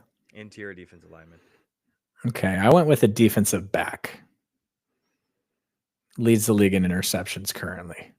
Oh, okay. All right. Go ahead. Because why not? It's counting stats, right? This is what Xavier McKinney needs to end the year with 10 or 11 interceptions for him to have a shot at this award. He has a chance to do it. Hopefully he doesn't, just for our snap judgment segment. But that I don't want to lose. But yeah, if the season ended right now, I think I would give it to Xavier McKinney. He's been lights out. That's fun. Yeah, no, I'm there with you. I consider it, but I didn't put any defensive backs on the consideration because they never win. I'm with you on that. Yep. Yeah. So interior defensive lineman, there's only one guy to win for interior defensive lineman on the defensive player of the year, and that's Dexter Lawrence, sexy Dexy himself. That's. Big guy moves, man. 90 overall grade for PFF, 33 pressures as an interior defensive lineman, 10 sacks on the year as well, 18 solo tackles. I mean, he's a disruptor. He's a stopper. He has 20 stops on the year, which ranks 5th. Again, 10th, 10 sacks. So that's first in sacks. 19 hurries. That's 8th in hurries. I mean, the dude, he's 3rd in total pressures. So yeah, man. He's a baller, and he plays all the time. He's 7th in total snaps for interior defensive lineman. So he's always playing. He's always on the field. I'm glad he's getting this type of recognition because he's been a baller. So, and then a lot of interior defensive linemen outside of obviously Aaron Donald, they don't get the recognition. Like last year, Derrick Brown, not a lot of people realize this because Derrick Brown plays for the fucking Panthers. He had an amazing season. He was a monster last season. He was putting up crazy ass numbers, and no one said anything about it because he played for the Carolina Panthers. So it's cool to see these big guys getting the recognition on the interior outside of, Aaron Donald, who's now retired. All right, MVP. What's funny is if the season ended today, they wouldn't give it to him because the Giants suck. They'd probably just give it to TJ Watt. But so fucking boring. I know. I fucking hate it. I hate it. You know what? Here, let me put it this way.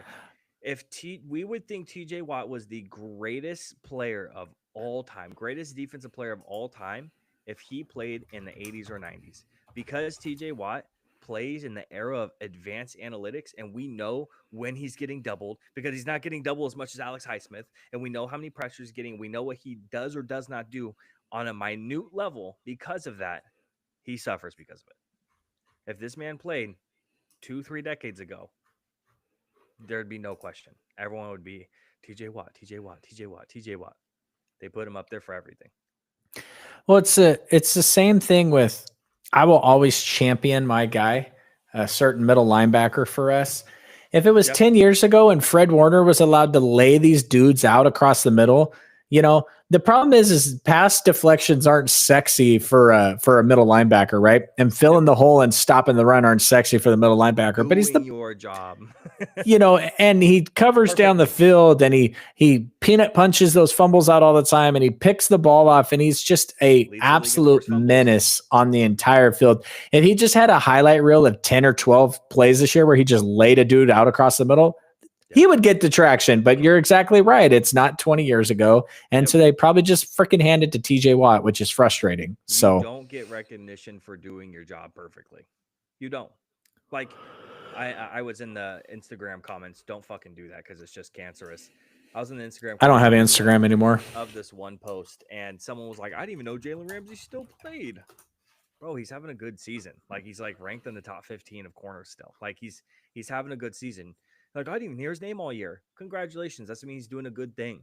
If you don't hear Jalen Ramsey's name, that means he's doing his fucking job. Dude, I don't know what to fucking tell you. Jesus Christ.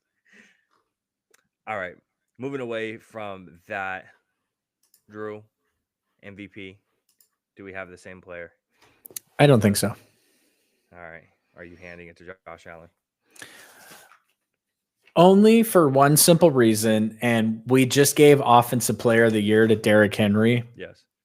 Josh Allen, I'd like to give it to Jared, but the problem is he's throwing for 90 yards and winning by 30 points. So I don't know how important to his team he is. Yeah. But Josh Allen, he's got 2,000 yards, which is less than Lamar. He's got a 64% completion rating, which is worse than Lamar. And he's got 20 total touchdowns and only 2 picks, which is also worse than Lamar.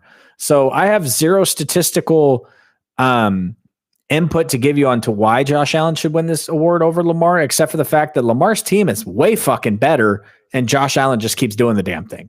So subtraction by addition, right? You got Derrick Henry. You just made a trade for a wide receiver. You got the young guy in his second year. You got all this talent. You got 2 of the best tight ends that you can't fucking utilize in the not. Did I say 2 of the young? No, 2 of the best. You got Mark Andrews and size 13 Isaiah Likely. And, now I get it. Josh Allen, you got Amari Cooper now. You got Keon Stonehand Coleman. You got 2 great tight ends also, Well, not great. I mean, Dalton Kincaid's pretty good, but it's probably Lamar. But if you hand Derrick Henry Offensive Player of the Year, are we going to give Lamar his 3rd MVP? I just feel like at the end of the season, if it's close, they'll give it to Allen because Lamar already has one. Already has 2.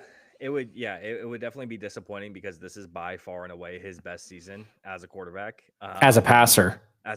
It's like undeniably how good he's been. Like going from his first year to his second year now, and with Todd Monken and the amount of control that he has over this offense and understanding of what is supposed to be happening on the field at any given moment has been incredible to watch. It's been so nice to watch him actually be this good as a passer, not have to hear all the fucking stupid fucking bullshit out of people's mouths about Lamar's not good. Fake MVP. He doesn't deserve it. He's a running back. Shut the fuck up. This is Lamar Jackson. This is your MVP. MV3. Okay. He's going for his 3rd one. That's who I would absolutely hand the award to right now. If it's closer, I can definitely see them getting voter fatigue and handing it off to Josh Allen. Voter fatigue is a real thing in every single sport. The NFL, the NBA, it's a real thing, and it wouldn't surprise me. But this is Lamar Jackson's best season. It would be really disappointing not to see him grab an MVP this season when he narrowly won it in a weird MVP race last year. You know what's crazy? Is you're just like taking full-blown shots at your dad, and he's on a cruise and can't even defend himself right now. Yeah, that's his problem. Don't go on a cruise.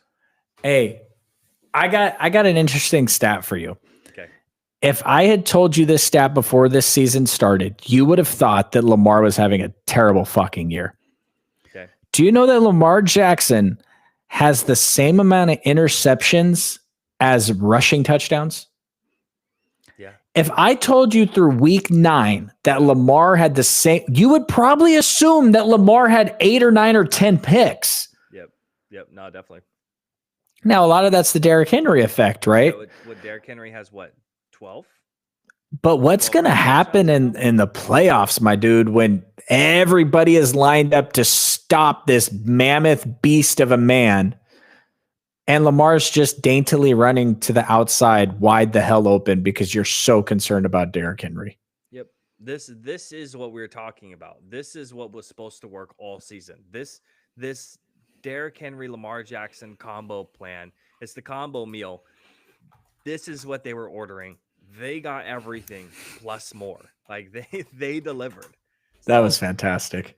Thanks, man. I got Combo meal. This is what they're ordering. Yeah. Do you have that written? Do you have that written down? I don't. It was off the dome. Okay. It's like your Diddy domination. I did not have Diddy domination planned. I did not come into the podcast night thinking I was going to make a Diddy reference. All right. I honestly sitting here talking to you about this, like, and it's funny because they're not even first in their division, but if we projected a future power rankings, like we just said, what are the power rankings going into the playoffs? I might put the Ravens at number 1 right now, which they're not even first in their division, let alone the AFC. Right. But this thing that they're doing, like, can the Bills beat the Ravens? I don't think so. Not with that rush defense. Nope. Can the Chiefs beat the Ravens? Maybe. The Chiefs are really good on defense. Yeah. So, absolutely. Dude, somebody give that fucking GM a lifetime achievement award. He trades away Tyreek Hill to re-sign Chris Jones. Matter of fact, fuck TJ Watt. Let's get Chris Jones the award because that dude just makes everything. Chris Jones is the Fred Warner of the defensive line, I feel like. He gets a little bit more of the counting stats, but that dude is just absolutely fantastic. Night in, this ain't the NBA. Week in and week out. There you go. Yeah, he has a 90.2 overall grade, which is second. That's above Dexter Lawrence. 35 pressures above Dexter Lawrence. 4 sacks, so that's the difference. 6 less than Dexter. But he's second in hurries, second in total pressures. So he's all over the place, definitely. Got anything? Bro, Dexter Lawrence is only 26. Yeah. Jeez. Yeah. Man. Man, oh man. What if he gets traded instead of Max Crosby? Ooh. What if the Lions get Dexter Lawrence? No. Oof. Oh my gosh. Oof. All right. Are you ready for snap judgments? Yeah. All right, let's do it. So this is Snap Judgments, where I ask Drew 5 questions. He doesn't know what the questions are. I just give him a little background. Hey, the first question is going to be a sum up of this thought in 1 sentence. This is going to be a fill in the blank, but he has no idea what the questions are, actually. I'm going to read them out to him. He's going to have to give us an on-the-fly thing. He's going to have to do it really quickly, and then after, he can go ahead and elaborate on it, at least for the longer video. So question number 1. Drew, sum up your thoughts on Anthony Richardson getting benched for the rest of the season in 1 sentence. Pause. Is that confirmed? That was just confirmed today. He's still a fucking rookie. Yeah. He played like 2.5 games and got hurt, and now you're benching him for the Flackinator? Not even a Baconator? The Flacconator? Ooh, we've been arguing for 30 fucking years if he's elite or not. There you go. He's still a rookie, man. He has so much talent. He has so much arm talent. You were sitting there talking shit about him in person, and then he throws back-to-back fucking dimes 5 seconds after you. This is not a sentence. This is an essay. He's still a rookie, man. Question number 2. If you're going to suck, do you want to suck with Joe Flacco or do you want to suck with Anthony Richardson? Seriously. Did the Colts win this week? No, they did not. Then what the fuck was the point? Disciplinary. The only that, and that's fine. I'm with that. The only thing that brings me back a little bit is I believe in Shane Steichen. Yeah. That's the only thing that weirds me about the whole thing is just like, shit, man, if I'm going to believe in a guy, then I'm going to trust what he's doing. And so that's the only thing that pulls me back. Okay. Question number 2. Geno Smith is a blank quarterback. Fill it in however you want.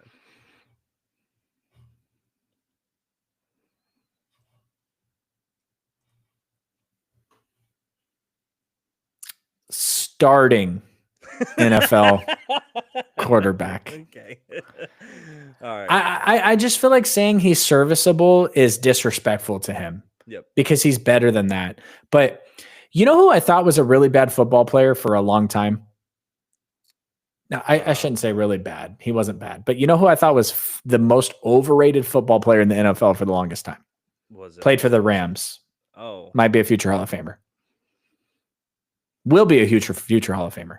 Oh. Just retired. Oh, Sam Bradford. Yeah, Aaron Donald. So, because every time the 49ers played Aaron Donald, we got him ejected one game. We freaking pancaked him another game. He didn't ever do shit against us because outside zone scheme, he doesn't do it. Like, I'm always like this Aaron Donald hype. He doesn't do nothing against the Niners. The same thing with Geno. Geno cannot beat the 49ers. Every time I see the 49ers play the Seahawks, we smash them. And now because of that, we're going to lose to them. Watch. Well, we did lose to them. But no, did we beat them? You beat them. Yeah, we beat them, right? Now we're going to lose to them later this season. We lost to the stupid Rams and the Cardinals. So I don't want to say serviceable. He's better than that. He's a starting quarterback in the NFL.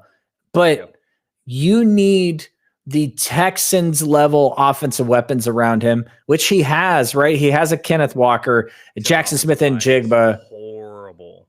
Every offensive line in the NFL sucks. That's the worst offensive line in the league, though.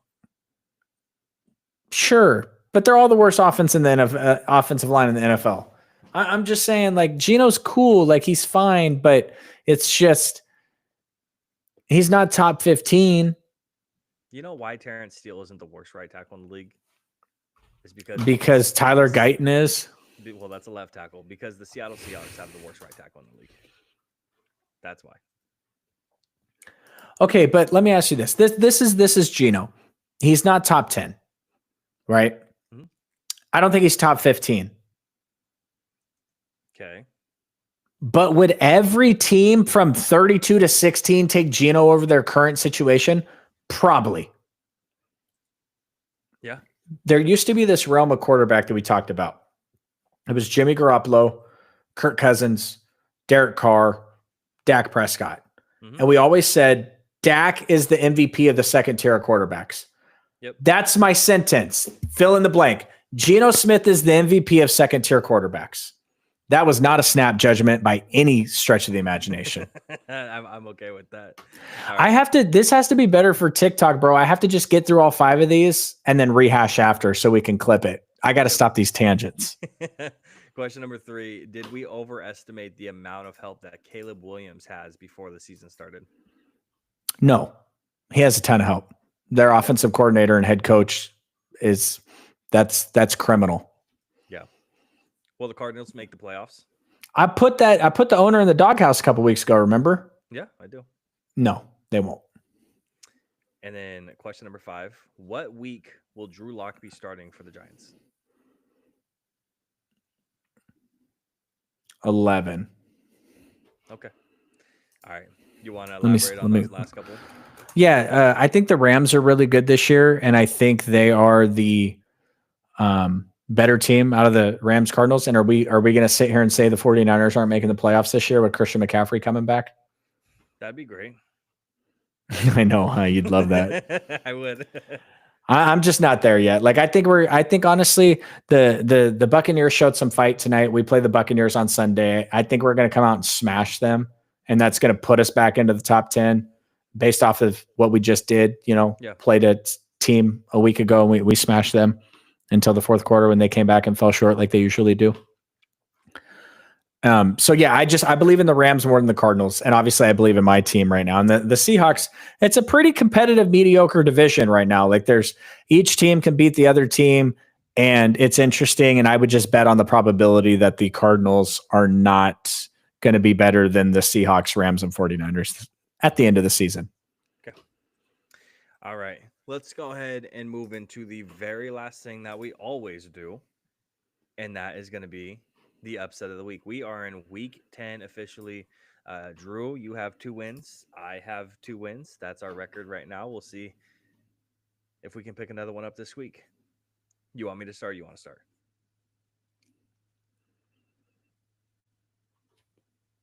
The Giants play Carolina this week. If they lose to Carolina, they go into their bye week.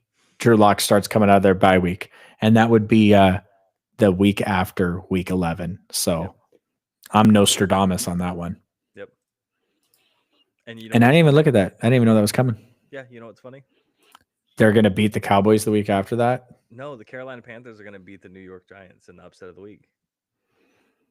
Is that an upset of the week, though? It's a 5-point spread, yeah. You went for an easy one there, huh? How's that an easy one? Dude, I've been on the Panthers like 3 fucking times this year. Okay, I've cashed in one. Okay. That's a 5-point spread. That's not just an easy one. But that is my upset of the week.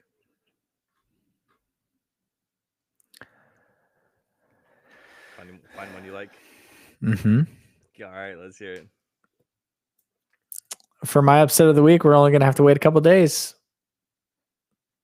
Oh, okay. Cincinnati over Joey B. over Baltimore. Joey B.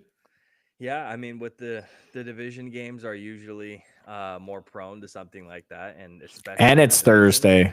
It's Thursday. Yep, exactly. Yeah, You- I'm there with you. Did you see Joey Burrow's stat line last week? Yeah, he had like 5 touchdowns. I wasn't that off, was I? I mean, I know he's not going to get it, but my reasoning for predicting him to win the MVP was spot on, because that dude just keeps doing the damn thing and everyone around him sucks. True. He's 73% completion rating. That was dumb because that was just one game. That's not what we're looking for, brother. He's 71%. He's got 2,200 yards, 20 touchdowns, and 4 interceptions. That's the same exact stat lines that Josh Allen and Lamar have. Yep. 2 more interceptions, but Except he plays with a significantly worse defense. the weapons are all pretty similar, though. I mean, I know I talk a lot of shit about Chase Brown and Zach Moss, and I know they've been hurt, but you got T. Higgins and Jamar Chase out there. You should be able to make something happen. Yeah, no, I'm there with you. Yeah. They'd be better if they still had Joe Mixon.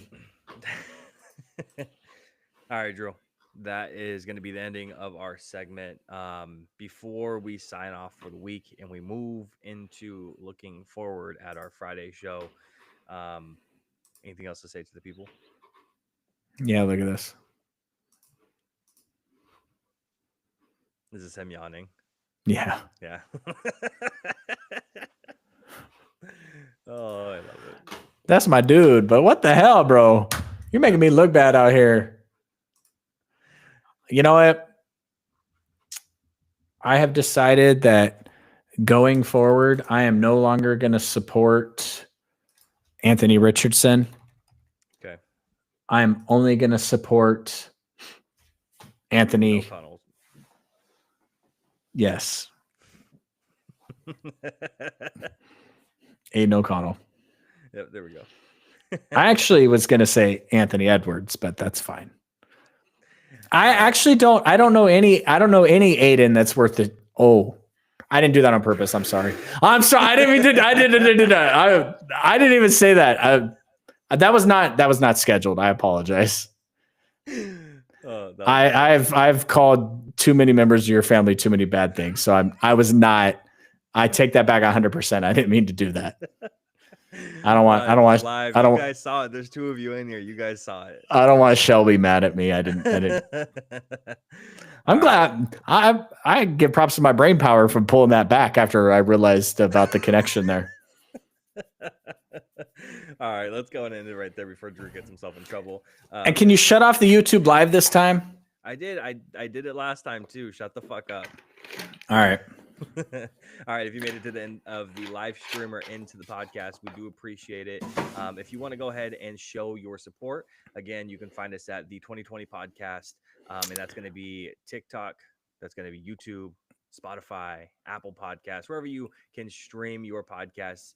You're going to go ahead and find us on there. Drew has another thing to say. I always got things to say. No, I was just gonna say, you know what?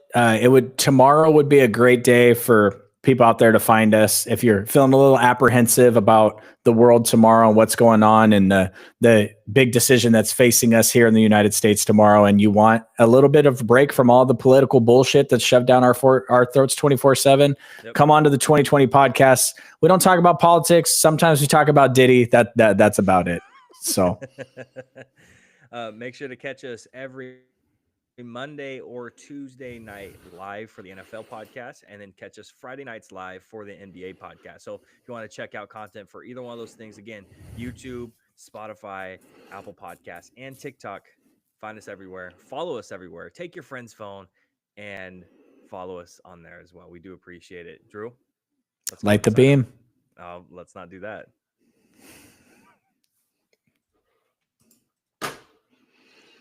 All right, stop.